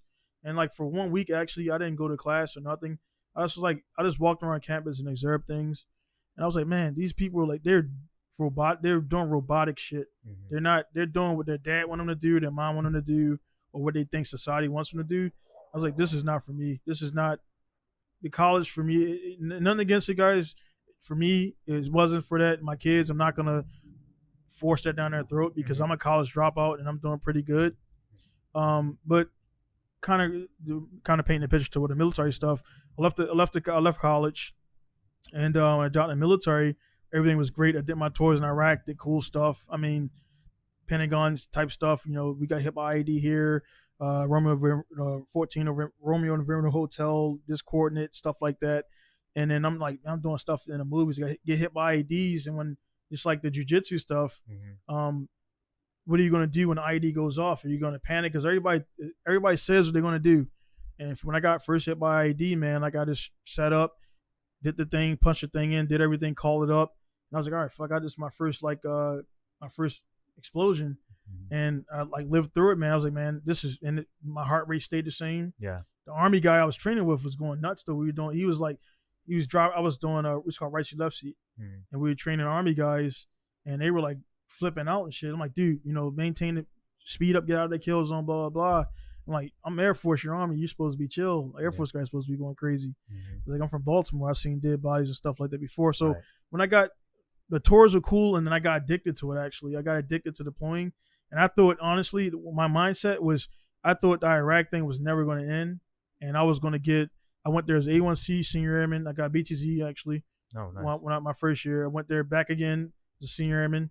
And then I made staff. I actually tested out a cycle, and I went back as a staff. So I was actually, when I got out, guys were shocked because he's like, dude, you're like I missed tech by 1 point, actually, too. Oh, and I didn't even study.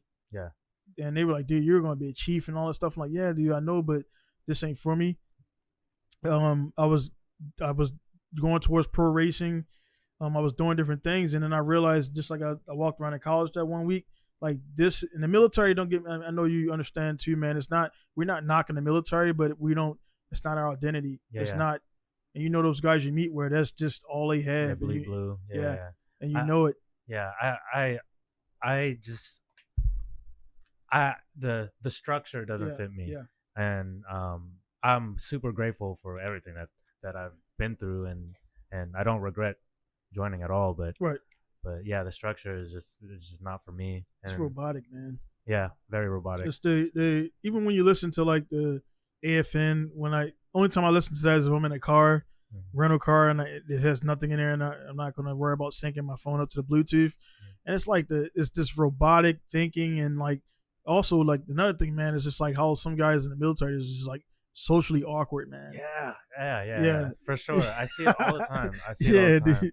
And it's like just be normal, dude. Yeah, dude. Like just be normal. Because when I joined the military, from all watching the movies, I thought military would just I didn't know until I got the military is just a regular job with uniform on, and you shoot a gun every year to qualify. Like it's your dental, your finance, it's the same jobs outside. They're just inside. So a lot of civilians don't know that. They think we're just running around with guns all day screaming and shit. Like, nah, it's not. It's a 9 to 5, dude. For some people, a corporation. Yeah. So basically, yeah. And Air Force gets shit because they do operate like a corporation versus the military, and that's where that was another thing too with me. Like I said, I was going to go to Marines because I knew I could do it. I knew I could be a Marine. So in the Air Force, my mindset was like that. I was kind of like I was a guy that was like, I don't joke with him too much. I'm not a prankster. So I was always very, very militant in the Air Force. So I had to get told to like kind of like tone down a little bit, man. But that benefited me in the combat zone because that's what they wanted. Yeah. So that's why I got hard charge and everything. And when I would go around Marines and Army guys, he was like, man, you guys are, and talking about ops as a whole, they were like, you guys are different than the other guys we met. Like, yeah, dude, because the Air Force is not really, it's your career field.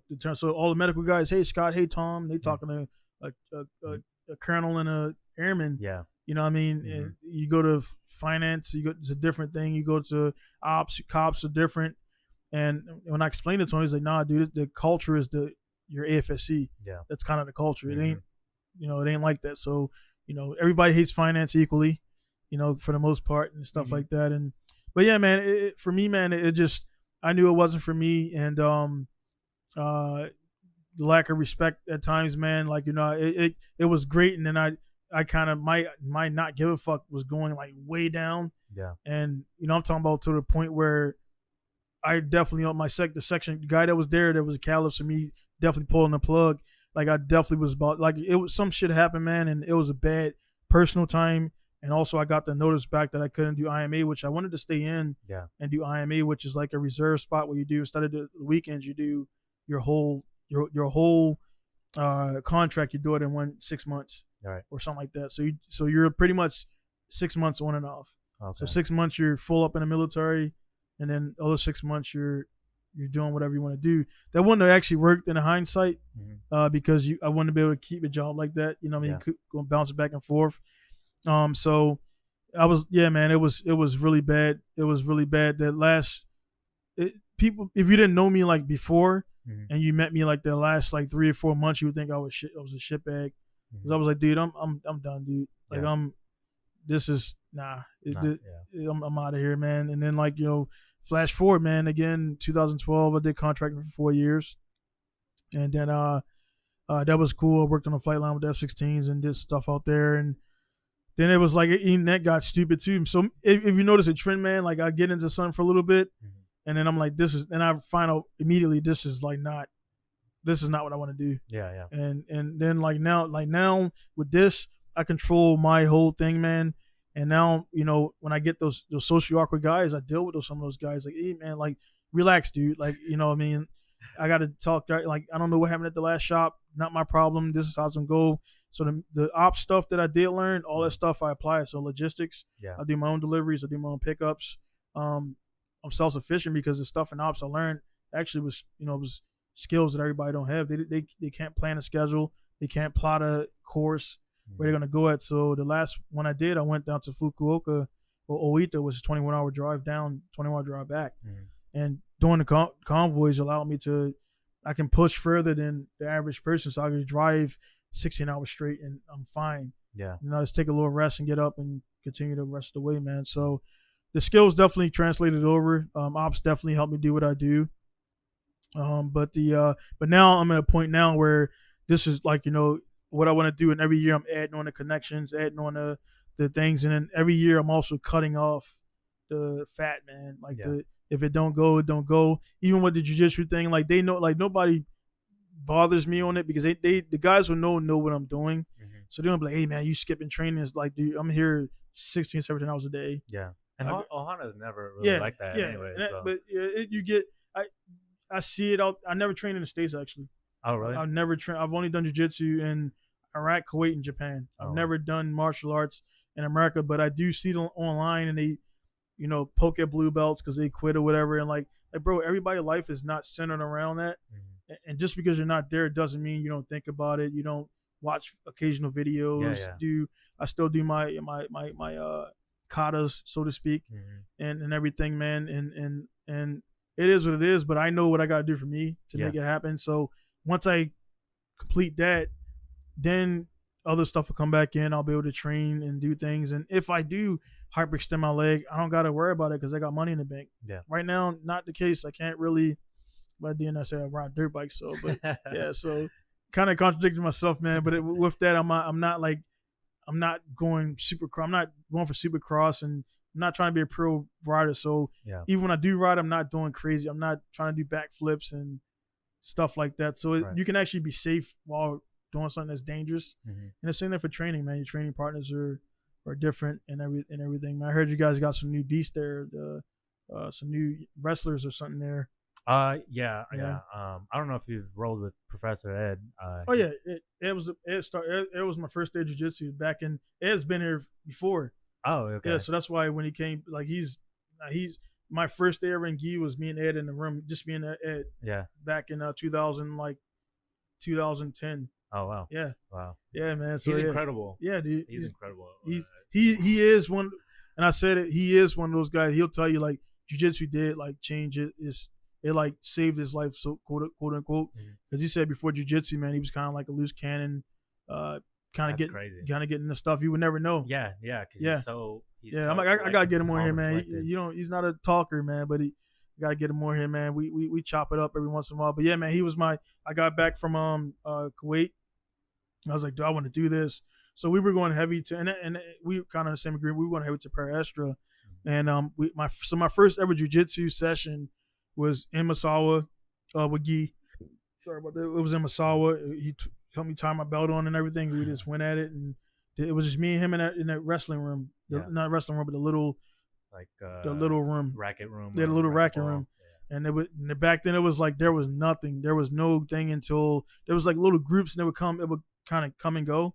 And it was like 5 or 6 guys and they were all PCS and there would be nothing.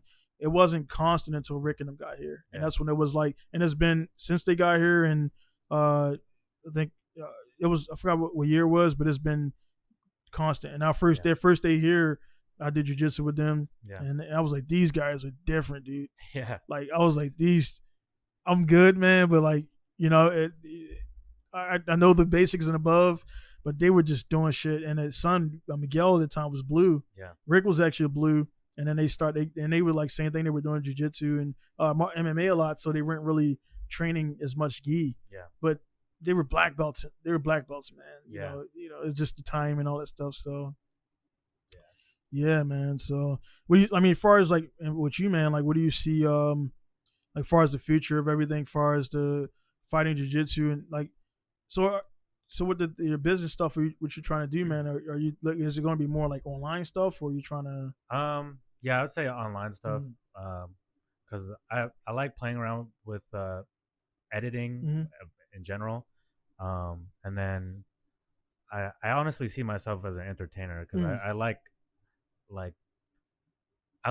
making people laugh. I like making people feel a certain way.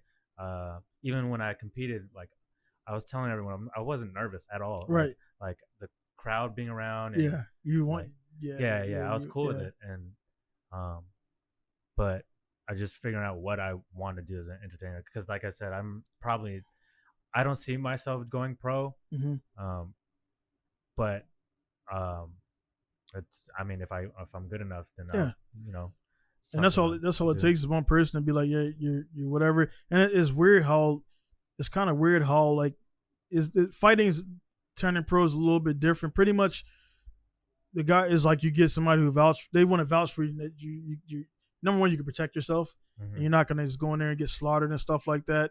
So that's the number one thing. If you're like this beating the shit out of everybody, and amateurs like this, like you got to go up. Yeah. So you've done so the amateurs is kind of like the provisional stages, and you do all that stuff and blah blah blah. And because you'll notice like a lot of boxers, man, like Lomachenko, like he was 200 and something in amateurs, and then like you start over, you get in pros, it goes 0, 1-0, 2-0, 3-0.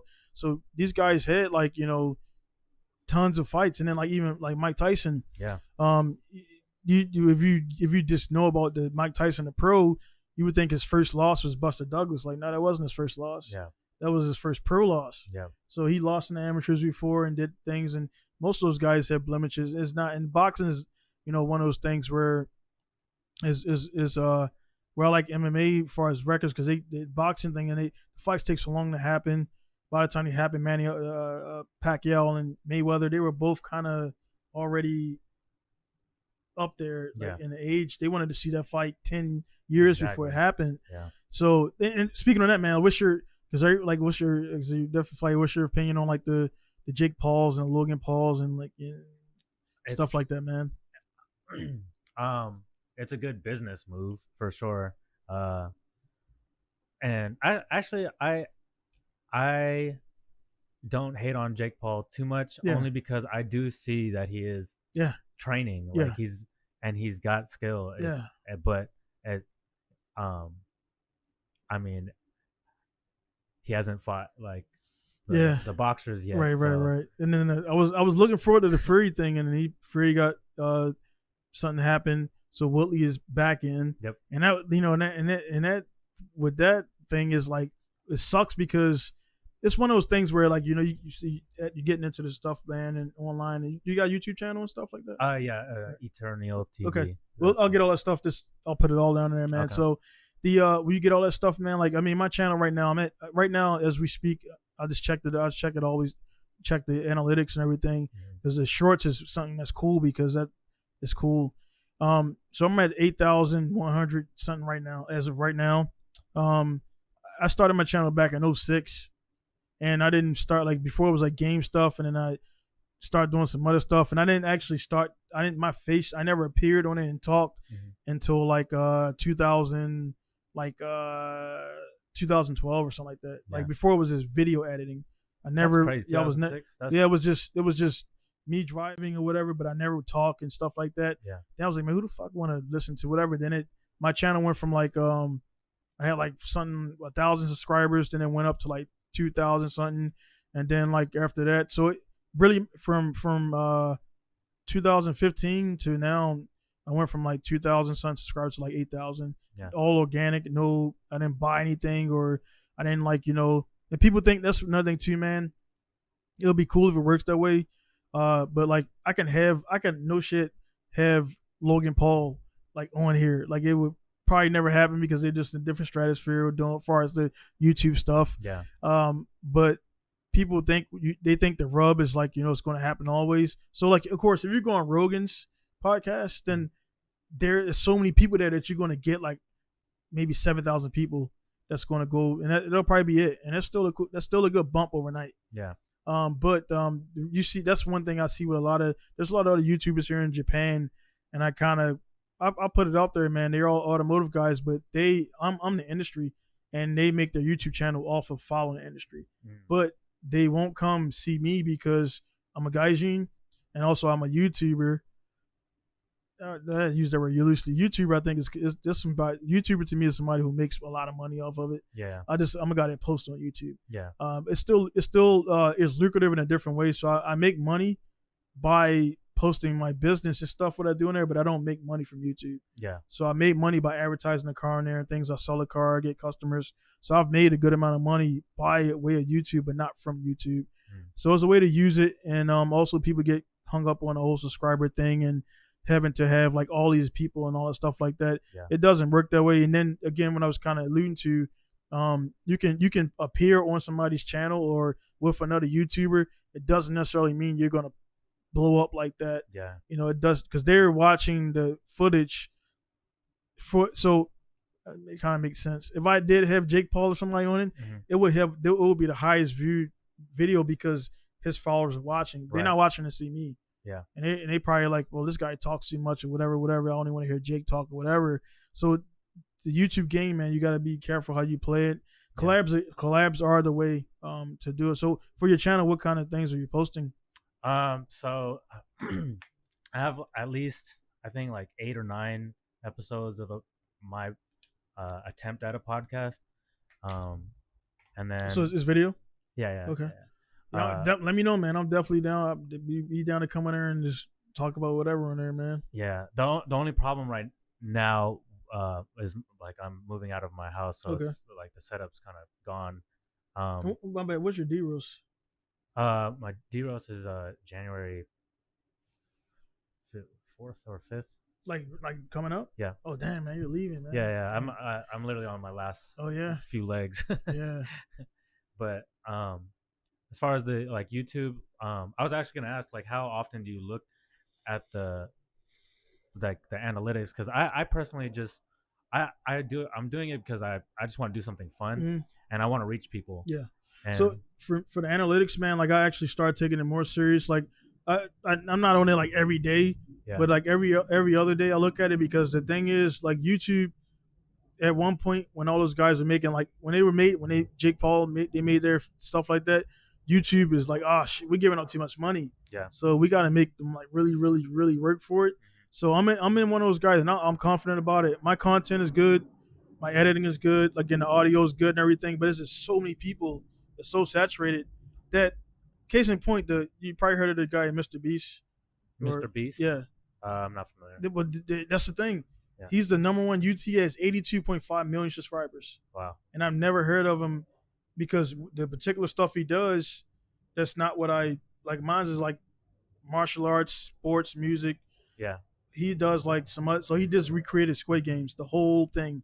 Wow. And it got like 14 million views. All his videos are like 5.6 million. During the video, he makes it that's under 1 million. Wow. So but it's like weird, because people would assume that he's known because of that, but it's like inside of YouTube. And then I'm inside of YouTube and I didn't know him. So it's like, with somebody who don't watch YouTube, they definitely don't know him. And then like anybody in the industry, they know, like, they heard of him, but they don't know who he is. So it's kind of one of those things where you never want to say, well, they don't know who I am. So I never assume. So my intros, I always put the stuff on there and things like that, because I don't know who's watching this for the first time. Yeah. This is the episode number 128. And it might be somebody that's on the first time. Again, when you share it or whatever, I'll see the links and stuff like that. I'm pretty sure it'll be somebody from your circle who's never seen or heard of me. And that's how it should be carried, man, not assuming that people have heard of you just because and stuff like that, man. So, but yeah, I check it out. The analytics, it'll tell you things like, for example, if you go in there and says audience, it tells you when your audience watches the most. So, what I try to do, I'm gonna edit this up actually as soon as we get done here and get this thing and whatever kind of expedite I got to do in coding. So it'll probably actually be up probably tonight. But it'll tell you when your audience watches. So if you post around that time, you'll get more views. Yeah. But if you post like whatever, what I try to do for my podcast is I post generally the same time I'm talking to the person, like if it's on Skype. Mm-hmm. So I'm talking to somebody in California. Around that same time, I try to post the following day or the day after around that same time because that's when they were free. Yeah. So they can watch with the viewers. I do premieres, by the way, too. Oh, cool. So the premieres, I do those because they can actually talk live, and even though the thing is not live, they can comment on stuff and you can talk back to them. So I had a phone on, and I'll say, blah blah blah. Or they'll ask a little more information, and I'll put like, back in I was in like. In Air John, I was in it, blah, blah, blah. Like, OPSEC too, I don't put, stuff out there too much, man. But, yeah, man, anyway, the tools are there, and I see it. I don't watch all the stuff because it's kind of tailored towards guys who's brand new. But I utilize probably like 50% of the tools.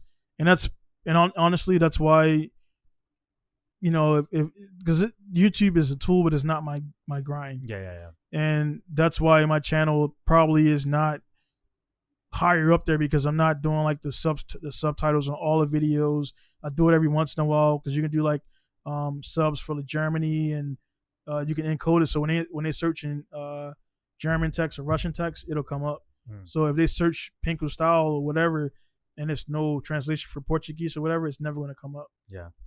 So when I do the Japanese, when they put Japanese kanji symbols on there, it comes up, and then they can watch the subtitles is loosely is come a long way, man. Yeah. Like it actually, like after an hour uploaded video, it'll have this whole transcript. Is it automatic? Automatic. Oh wow. So that's why now it sucks a little bit now because when you upload it, the encoding, it used to be quicker, then it got slower because now it's encoding the HD, the render packet, and then after that it goes back to the beginning and takes all the words and auto generate. So about an hour after. If you click on auto generate, everything we said, I can literally copy and paste and put it in a book. Oh, okay. Like it's crazy, wow. and it picks up. Even I'm from Baltimore, and I say certain things like two. It's different than other people say, but it still picks up like what it's saying, man. So it blanks out cuss words and all that stuff, man. So technology is great, man. Yeah. I think definitely don't feel like you're behind the curve because I started getting one. This is 128, and number one was 2000. It was like 2000. It was like 3 years ago. Yeah. Right when I was. Yeah, it was 3 years ago. Yeah. So it took 3 years to get 128 episodes because I'm not doing them like every day, and I also believe in not. I don't want to put like this shoot for no reason. Yeah. So and I noticed actually myself. I was like, man, I'm talking about the same shit over and over, man, like on a podcast, man. So, but yeah, man, it's pretty cool, man. Yeah. So, I just want to be an example that it's not too late to do anything. Yeah. And it's never, man. Yeah. It's never. Because like I'm 31 and I just started. Yeah. Doing an amateur fight, and a lot of people are like, you need to relax and you can't recover as. I'm like, I don't care. Like, yeah. No, it's just, that's the thing, man. As a guy is talking like it's over, like 30 is like I'm whatever. Like I mean, right? I got on knee braces under here. I got on a supporter and everything, man. It's just like you got to do what you got to do to make stuff happen. But again, case in point, man, I'm 38 and I just started riding. 38 years old. I just started riding motorcycles, but the mental capacity to get good at it quicker than the guys who were doing it for years because it's that natural. Like I want to get good at this. I'm not like in it and like I'm in it and dudes like. Then noticing I'm going faster and faster every time is because I'm a pro driver. Like the same mentality, like how I prep a car to get ready for an event. Yeah. You do that. So these guys have been riding longer than me, but they show up, airs the tires are uninflated, the bike's dirty, the oil's not changed, and they've been doing it way longer than me, but they don't have the pro mentality. And I think if you see it all the time, a pro in something like Clarissa Shields is going over to. She came over to MMA. She lost her last fight, but she was almost losing that first fight. If you've seen her fight, and then she just like that in the internal, like I'm not gonna lose. I'm not gonna lose. Like last fight, she lost just lack of experience. But that first fight, she was on the way to losing, and then she crucified the chick and punched her in the face, and she won the fight. But again, man, I think being high level is one thing. I think some people say is incorrect, but I personally, what do you think about that? That it translates over to something else? I definitely think it translates over. It's that will, the will to put yourself in uncomfortable positions and literally just like willing your way to the W. And taking your losses, even your losses as a W. Like a lot of people that either go pro or are pro like can't take a loss. And they like some people are just devastated by it. Man, they definitely with that man too. It's like one of those things. Like I had I met I think his name's John. I'm not sure he was still blue belt, but he was blue belt kind of. He's black guy. He trains with you guys. He's he's a Squire. Yeah. So he came here, man. Friendly guy, man. And it's like of course, people see the belts, whatever, man. He knocks on purple, but it just like it's one of those. It's that the one thing I like about jiu-jitsu, man, is it's constant humility, dude. Like every day, like one day you're gonna be on fire, the next day you're gonna be getting ragdolled, and he's like, fuck, man, I could do all this stuff, and then like some guys feel like they gotta. Well, I can do this. Then, like, well, I just beat the shit out of you. And it's like, it's cool, But then, like the same. But then the cool thing is always redemption, and it's fun, man. It's like they'll see you do certain things on some days, and like I'm not one of those guys where like, oh man, this is hurt. I'm okay enough to roll. So all that matters, injuries, whatever, because you get those guys where, oh man, take it easy, and then they go crazy. Or you get the guys who like, this thing is hurting and they go crazy or whatever. And it's like, man, I know what I'm capable of. I know what I've done in the past. I know, I got wins in 15 seconds and whatever, man. It's cool. It's just being comfortable with yourself and being and knowing this is the process. And also the reason why I'm not, for the jiu-jitsu stuff and whatever is like, that's my journey, dude. Like it's just everybody's journey is their own, and I think some people get fixated on everybody else type of deal. It's like, hey man, just do your thing. Eventually, I got 5 kids and a wife that I didn't have 7 years ago. You know what I mean? 6 years ago, actually. No, about 7 years ago, 6 years ago, we got so life changes, man, and I think that's for me. I'm comfortable doing what I want to do, and I think that works for me. So I'm not pressured to show up and do whatever if I just don't have the time to do it and stuff like that, man. So that's why I'm so inspired by you, man. Because like I want to get to that point where I'm just comfortable. I mean, like of course, there's like I said, there's obstacles that you run through, but you're comfortable with it. Like it's because it's yours. It's your journey, that is hard to see. It's hard to I think the biggest thing out there for all this stuff, man, is it's hard to like everybody, and that's why I respect everybody that I meet, man, until they prove that there's no respect there, man. With this car stuff, man, I had to tell people to fuck off. Like, I mean, and I don't want to be like that. So to me, the version of me they know is like worst guy in the world, and then they go around, and it's always funny to see they go around. Oh man, he went there and the guy was this, and he didn't want to talk to me, and this, and this, and the dude's like, nah, this dude built my whole car, man. He's great. What are you talking about? And then I don't even have to speak for myself anymore. My first open I did because I was first open, so I had to make sure that people understood the reason why I turned this guy away is because he wanted to use old parts. He wanted to do this. So I did a lot of explaining myself, which I don't do naturally, but I had to do that to kind of, and then now. So people want to slander your name. So now it's the work speaks for itself, and I got a lot of stuff. So my customers like, nah, bro, like you just went in there like a dickhead. And thought you were the guy, and I'm talking about recently I had to turn techs away. They got money, and they feel like they can throw their weight around. I'm like, not here, brother. Like it's gonna go this way. because I know how it works. You just got here 2 weeks ago. You just got this car. Yeah. I've been here 14 years. I know the process, man. So that's just me. I control my lane, my zone, but I respect everybody else's. Even when like your time is like, hey man, like you got the, if you can't, I know your fight was coming up, you can't make it. I'm like, hey man, come over here and promote the fight, and like what do you know? Like I don't assume that everybody's not. I assume everybody's busy because most people are. Yeah, they are and stuff, man. So it goes there, it goes, man. Like I mean, just like the blue belt behind you, I got that was Nakano's belt. That belt's actually been in Brazil, and it was on 2 different champions, and then I got it from yeah, man. It is. So it's just like eventually the purple will be up there, once I retire that. Yeah. But that won't be my choice though. That's yeah.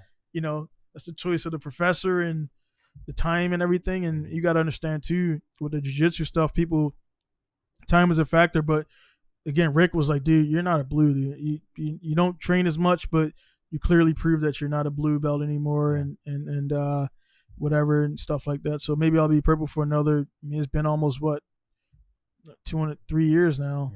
And I mean, I got 2 stripes, but we're older, man. So I think it's different for us where we don't.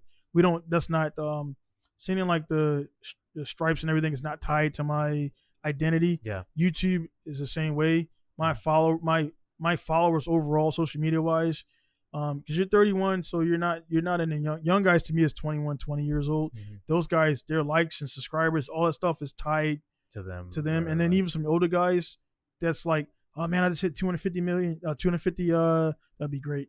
250,000 subscribers, and it's like, but still, man. Like, I mean, to be realistic, like outside of that, if you walk around, like, who really knows who you are, man? So unless you're Tom Cruise or Brad Pitt or somebody like that, who's that far out there, Michael Jordan, Michael Jackson type people, like, and not saying that they're less important, but it's just like that's the way I think. Yeah. Like when I go out, it's like I work my that's I'm gonna fucking keep talking, man. The way I work, man, my mental, is you work hard enough, man, until people like you don't gotta introduce yourself. Yeah. Like when people know who you are, that's when you know your craft is working, and not being arrogant and Kanye West about things and stuff like that, because he kind of got mental problems. But the man, just working. And so now that's where I'm at in Japan, dude. I go within the car industry. I go anywhere in Japan, everybody knows who I am. I got a black eye, 200-some pounds with a mohawk. Yeah. Like everybody knows who I am. They won't talk to me sometimes because they don't know. Like my wife told me I look mean when I'm not, if I don't smile or whatever. And she's like, yeah, you gotta talk to the first one. Like, nah, I don't really. You know what I'm saying? If I walk into a room, I will. If I walk into like a closed room, I'm outside. I don't feel like I gotta be like, hey, that's not my personality. I'm not that guy. That's just not me. If I walk into like, I come into this room and it's you and 2 other guys here, that's the courtesy is to greet you came into the room, you greet the room and everything. But if I'm outside, it's different.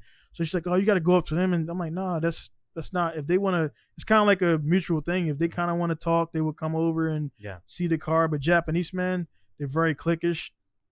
So if I go anywhere new, I do the same process over and over. They don't know me, then I go drive and come back. Then they want to, oh, the car is fast, this, and this. And then like the magazine right there, that was my second entry, but my second time in the magazine. I've been in there 7 other times. But like there was little slides. It sucks, man. Being a gaijin, I can't read the kanji, so they were really writing in I thought it was cool. Yeah. And then if you see in the top left, that guy in the go-kart, yes, he's a buddy of mine, Sasaki. They asked him like some stuff which he had nothing to do with this article.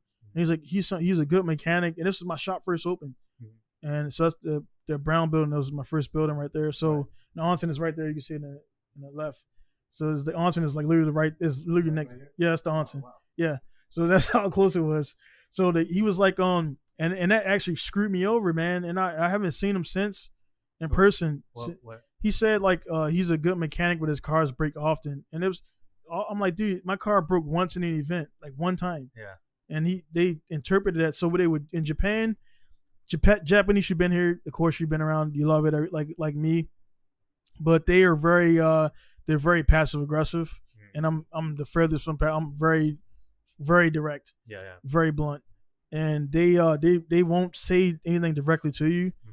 they'll put it in writing. They'll talk shit to their friends about it or you or whatever. Yeah. But they do that so they want to always appear to be number one. So in a nutshell, American coming to Japan, work specializing in Japanese cars. Like, how is he going to specialize in our stuff? Mm-hmm. He's American, right? And they don't realize how big it is outside of Japan. They just see Japanese are kind of blinders.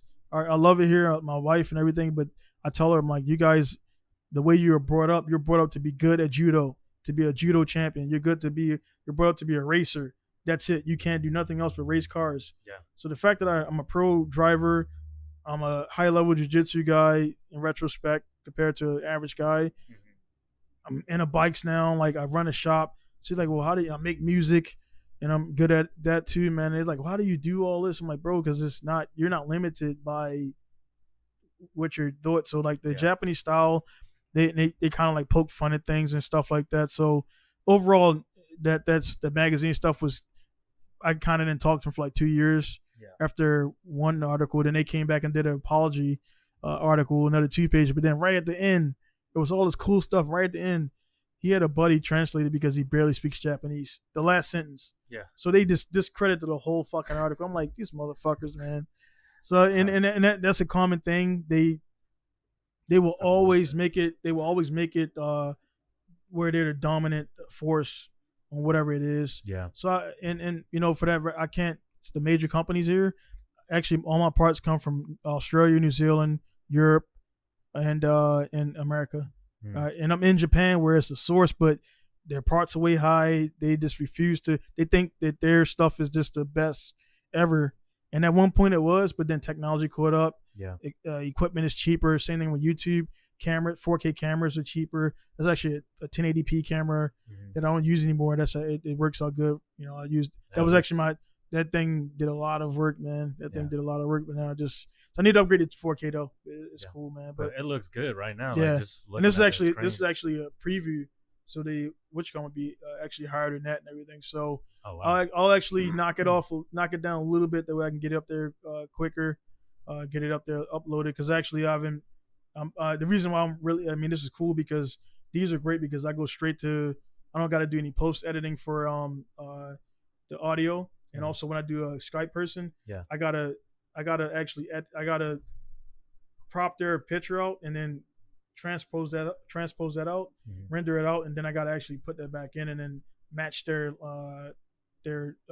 match the lips to the audio. Oh, okay. Because when they're talking, they kind of talk over each other, and there's a millisecond thing in there where you can adjust the actual milliseconds between the talking and everything. So it's a little bit, but it's cool.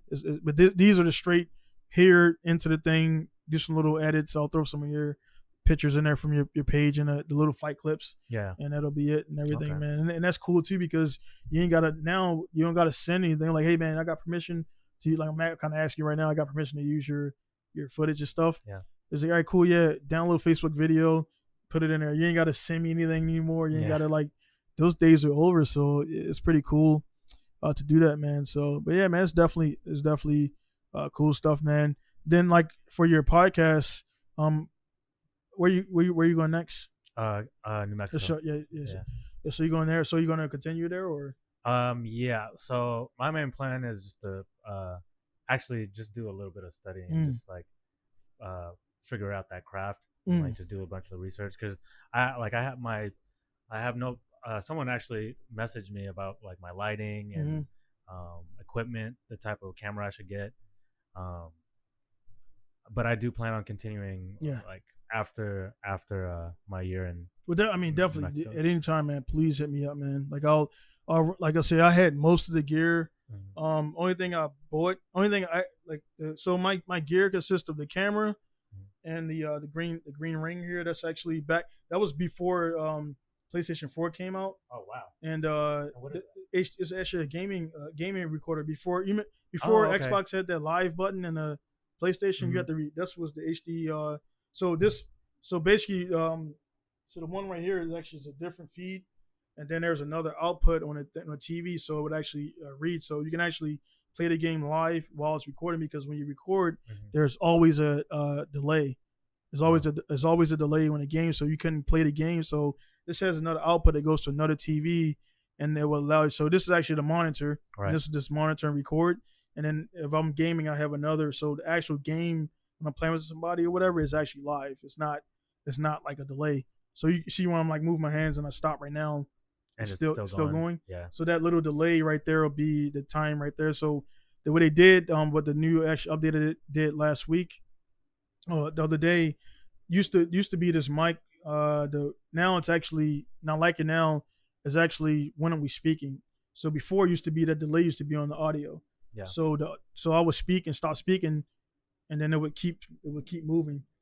So anyway, man, I can give you the fast track to it and everything. You don't need much. You just need a mixer, the XLR mics, and that's it, and the sound interface and the recorder, man. That's it. Okay. So for guys that are getting into it, you can either do this version or you can do what most guys do.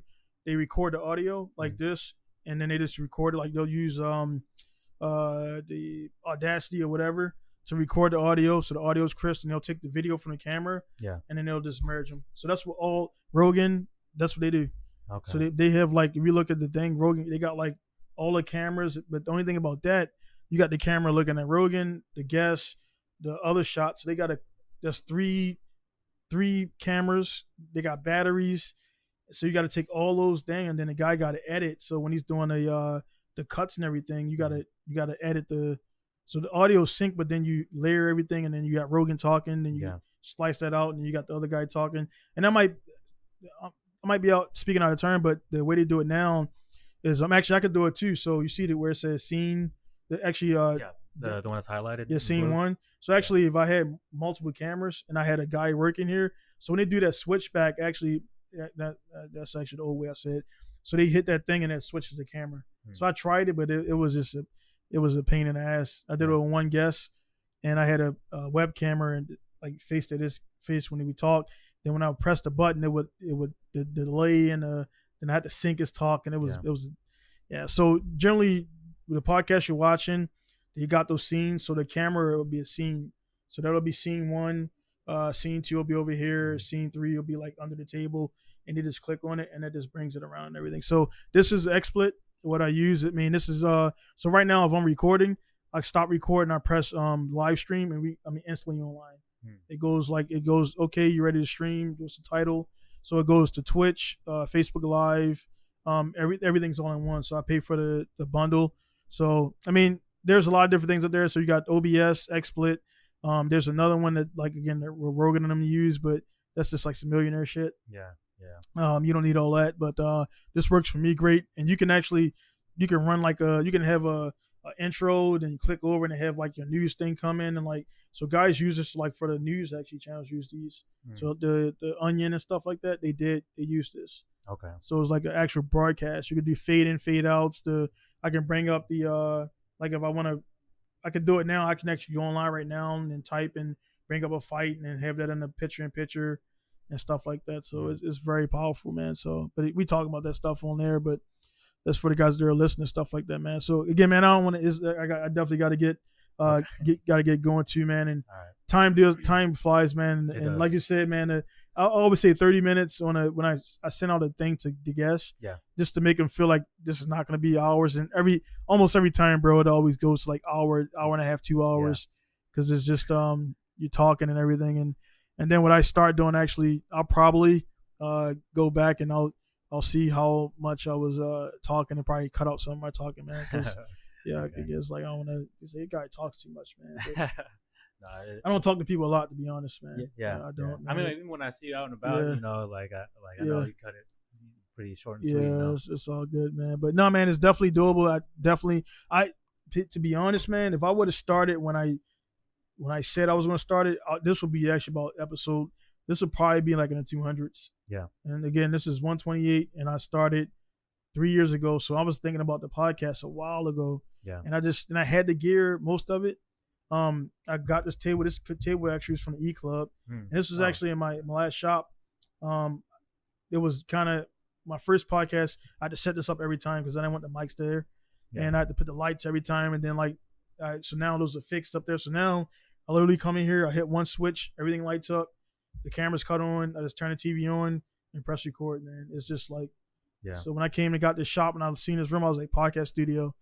I was like, straight up, man. And then I watched. I love it. So when I got my lazy moments, which, you know, you got to take a break, man. And that's one thing I tell guys. I'm busy as fuck, man. But I ain't got to put online. I'm here watching Boondock Saints or watching the Squid Games or whatever, man. So everybody, man, that's one thing people out there, they fake the funk. Like, everybody's busy, but dude, ain't nobody busy 24 hours a day. Yeah.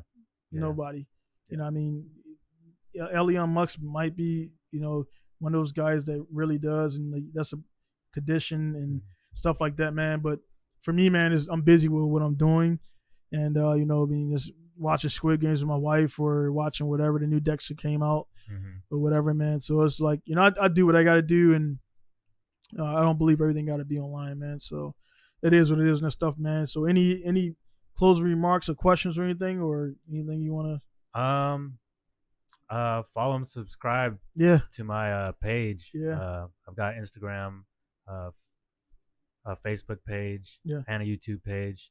I'm on Twitch, but I don't use it as much. No, just like what you do, man. Like I said, once you get on the get a chance, man, to send me all your links, I'll throw those down in there and everything. So again, I'm gonna cut this off because I'm gonna get down there and edit this really quickly, man. So probably won't, because the encoding takes a little bit of time. Yeah. So probably it'll probably be up tomorrow. Actually, I'm being realistic, because I gotta go pick up the kids in like 2 hours and everything. So no worries. Yeah, man. But so I wanted to try to have it on. And the thing I'm acting like your flight's gonna be like 10 minutes. Yeah. Yeah, it's like not. I got a little bit of time. Yeah. I mean, like, as far as like from here's was about an hour and like 10 minutes. Yeah. Yeah, that's crazy because I do, you know, I drive like from here to Yokohama like twice a month, sometimes 3 times a month, man. Wow. But I'll go to Yokohama and back in one day. Yeah. Yeah, dude. So I'll leave here 2 a.m. and I'm back here about like 12. Wow. Like, and I'm like, it'll be like 12:50 something. I'll be rolling back into my house. Yeah. And that's like, when vehicle op. Yeah, man. That's just. I'm like, man. I take a pair of underwear just in case. Yeah. And a couple pair of socks so your feet kind of sweat more. And I really don't. I mean, only time if everything goes smooth, like I go to port, I drop off, sign the vehicle in, out of there, because I preload everything. So instead of doing all the paperwork when I get there, I do it before. That's the op stuff. Like, we don't do marching orders. You do all that stuff before you get there. That way, when it's time to go, you're not filling out forms and everything is pre-done. Yeah. So I'm in there before COVID time, 5 minutes. In there, drop off, what's up, man? Later, new car, blah, blah, blah. I'm back on the road. So I'll leave there, and I'm going back up north, daylight. Yeah. So I get around about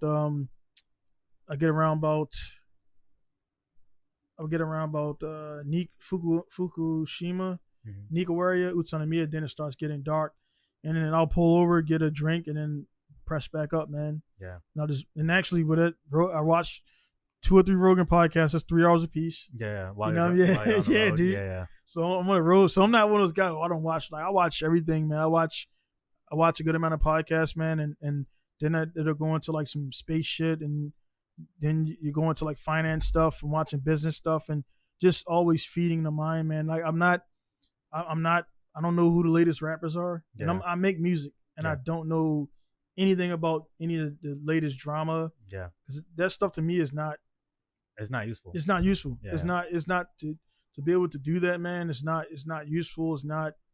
You know what I mean? I learned a lot of shit just by listening to Rogan. Yeah, like, Same. He have all those people on, and you know, it's yeah, man. It's just like, you know, everything. Even when I consume, man, I'm not consuming like this pointless shit, man. Like, it's just, you know, that's just me, man. I mean, I can't speak for everybody else, man. So just to help your growth. Yeah, man. But I mean, in the same time, man, there's, you know, I watch like videos like the dude with the press. Like, I don't understand how he gets so many views, but then I understand it. The dude with that press, he crushing. He got that hydraulic press, and he just like crushes stuff. Yeah. It's like that serves, other than, you know, like this thing crushes at this weight. Yeah. Like, and this shit got 2 million views because everybody else is the same way. Yeah. And it's like, and with the YouTube stuff with yours, man, so mine is I call my TV because I do podcasts, drifting. I didn't want to have a separate one. Yeah. So that's why I changed it to Pinku Style TV. It's kind of like my channel, all the stuff I do. I've got my kids doing motocross and everything, and it's you just gotta kind of keep trying, and then eventually something will hit, and then it'll be that's what it'll be, man. Yeah. That's how I felt with mine too, because I actually mine's Eternal TV as well, with the TV at the end. But yeah, because I have no specific niche, right. And whatever I record, that's gonna be my content. Yeah, and whether you like it, yeah, man. The only thing I do for my viewers, and it was I had my other guy Matthew Steele on, and the reason I took his advice because he actually had just started, but it's like he was known in the drift community, and then like it's just what he was breaking down drifting, but like it's one of those things just like jiu-jitsu, man. It's like some people they'll go straight up and then kind of come down. So his channel went, skyrocketed up, and then he kind of just like he relied too much on other people, and and Matthew, if you're watching, man, this is what my personal opinion, man. He relied on too many other people to do his editing and everything. So me, audio editing, graphics, I do everything you see from me from my company is all me, man. That's all me.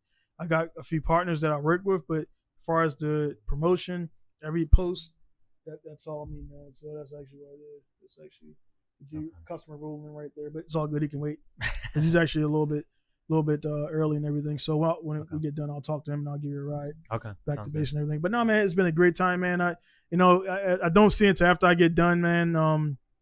I hope I didn't talk too much, man. Nah, man, I love it. Yeah, man, it's just yeah, man, it's just one of those things where I watch the thing back and I see I like when it's like long things like that, but I see like me in the silence and I'm like, fuck, man. And so I started, honestly, some of this, unfortunately, man, I will chop out, man, because we talked and we know, but the guests I want to focus my guests. I want to put them more out there than that and everything, man. But again, man, it's been a great time, man. Again, man, good luck on the fight, man. Thank you. Do your thing out there, and I'll be checking it out, and I'll put all the stuff out there. So again, guys, just make sure you see the links down the bottom. It's definitely gonna be out, the day before the fight. That way they can watch it back. I'm not sure. Again, it's amateur stuff, man. So I know, like, it's not like you're not sitting in the room like contemplating I'm going to get a title shot next. Yeah. With Khabib or it's like, so it might be a little bit chill. You be able to watch this the day before and kind of relax and watch it back. Because I will tell you the truth, man. Like when I watch stuff back, I don't remember saying some stuff, and it kind of goes like that and everything. So he's cool. I told him to be here at 15:30, and it's actually he's 10 minutes early, so it's cool. He's pretty cool. He's good. That's better to be on time than late and everything. So. Sorry. But yeah, man. That's great. No, that's actually why I told him, because I told him 3 at first. Yeah. And I was like, man, I got a feeling, man. Just it'll go a little bit longer, man. But yeah, man, it's been a great time, man. Yeah. Again, man, it sucks. I hate meeting guys like getting to talk to them on the way out, and it kind of happens a bunch because you're like the third person that's done a podcast here. And PCS like a couple weeks later, man. So, unfortunately, we didn't get a chance to really talk. But at the same time, the online stuff is there. Yeah. Once you get everything set up, man, again, hit me up. I could definitely go through it and suggest some stuff on the podcast stuff. And with that stuff, man, with the podcast stuff, is just keeping it simple, man. Like, this is a very simple setup, man. Little switchboard, interface that goes to the computer. I recommend a computer that only does podcasting and editing, not other stuff, because you don't want to tie it up with like firmware and software. Yeah. So I don't do anything on there other than recording and all that stuff, man. So I need an actual hard drive. The hard drive is failing, and I'm kind of living dangerous right now and everything. So it's pretty cool, man. But again, man, thanks for the time, man, and we'll definitely link up and stuff like that, guys. There again, man. Just if you guys like to be a guest on the podcast and you're not in Japan. Podcast at Pancreatian.com. Send me your name, time zone. I'll send you some data. We'll get that done. Again, like I said before, I'm willing to talk to anybody that's willing to talk to me. If you got a story to share, business to promote, so on and so forth, just let me know, and then we'll get you on and everything. So it's too easy. The guys who are outside of Japan, again, is the same thing. Podcast at Pancreatian.com, and we'll get all that stuff done again, man. Again, like we said here, Neil and myself, man, you're always constantly starting something. You could be 75 and you can start like learning how to play chess. So it's never too late. It's only in your mind. Even for the guys there who might not, myself personally, I'm not in the shape I was in far as, when I was playing D1. I'm still in good shape, but I'm not in the shape I was in when I was playing D1 football. But that's a different thing. I was going towards something. Pros football was right there, so I was working extra hard in the weight room. Then I realized, man, honestly, in the last 4 years, I haven't lifted weights in 4 years. Other than people and cars, I don't lift weights. I haven't been in a gym in 4 years to like work out, and I still maintain shape because I'm active doing things, doing jiu-jitsu, doing whatever. Dirt bike riding is actually extremely hard, man. Yeah, I can extremely. Your like quads burning. You got to stand up. Like your whole body hurts. Yeah. Like it's much respect, and it's one of those things like. That's why, like, I mean, I haven't fought in an actual. I always respect MMA, but when you go on the ground and you see guys, oh man, that's boring. Like, bro, you have no idea how hard it is to get out. And when you're tired and your body's out there, you don't realize you can just move your leg over and be on. And oh man, I would do this. Like, no, you wouldn't, dude. Trust me, you wouldn't. I would take the smallest guy in the camp and choke you out. And you're a huge guy, and you think, oh, I'll just press him off. Like, no, you wouldn't, dude. You wouldn't do that, man. Have you rode with Renna? No, I haven't. I haven't rode with her. Oh, okay, yeah. She's one of those people. Like, I could just roll with her. Yeah. And then she's. Well, I haven't rode because we haven't like it's kind of one of those things, man. Like with females, they're a little different because I know her dad. Yeah. And everything, and with females like Mizawa, we want to tell you about. She's deep Adam. So she's about this tall. She's 120-something pounds, Adam weight, whatever. And when she was always nice to me, but we would never roll until she was like, oh, he knows how to control, because I'm obviously, even though she's more mentally and she has more capability, I'm just bigger than her. Yeah. So I mean, I could break her leg or whatever, and she's she don't want to go through that. Yeah. So now when I got like later in blue, then we went on I rode with her in Tokyo at Shibuya. Yeah. And like it was a good flow. I mean, I wasn't giving her anything, and then she was getting stuff and I was getting stuff, and it was pretty cool there. So yeah, we haven't unfortunately we haven't rolled together enough. Then she kind of got like that, like she don't know if I'm what kind of guy I am and stuff like that. So now we're on the road. But nah, man, I don't want to start the podcast over again. So you guys out there, check out the links. Be sure to again check out his channel and everything. And again, man, it's been a great time. Again, guys out there, just stay tuned. This is probably gonna be maybe 3 or 4 more podcasts. Be honest, probably about 2 more podcasts before the end of the year. I'll do a wrap up just like I do every year, the kind of tradition. And we'll go from there. 2022 is right around the corner. Let's do what you got to do to get out of this Corona stuff and everything, and then move forward. So that'll be pretty much this. So it's going to be Donnie signing off from South Japan with my guest, Neil Impas. And he's going to be in Tokyo in less than 72 hours fighting somebody. It was a dentist. And yeah, man. So definitely tune in and then be safe. So it's going to be Donnie signing off from South Japan. See you guys later. Peace.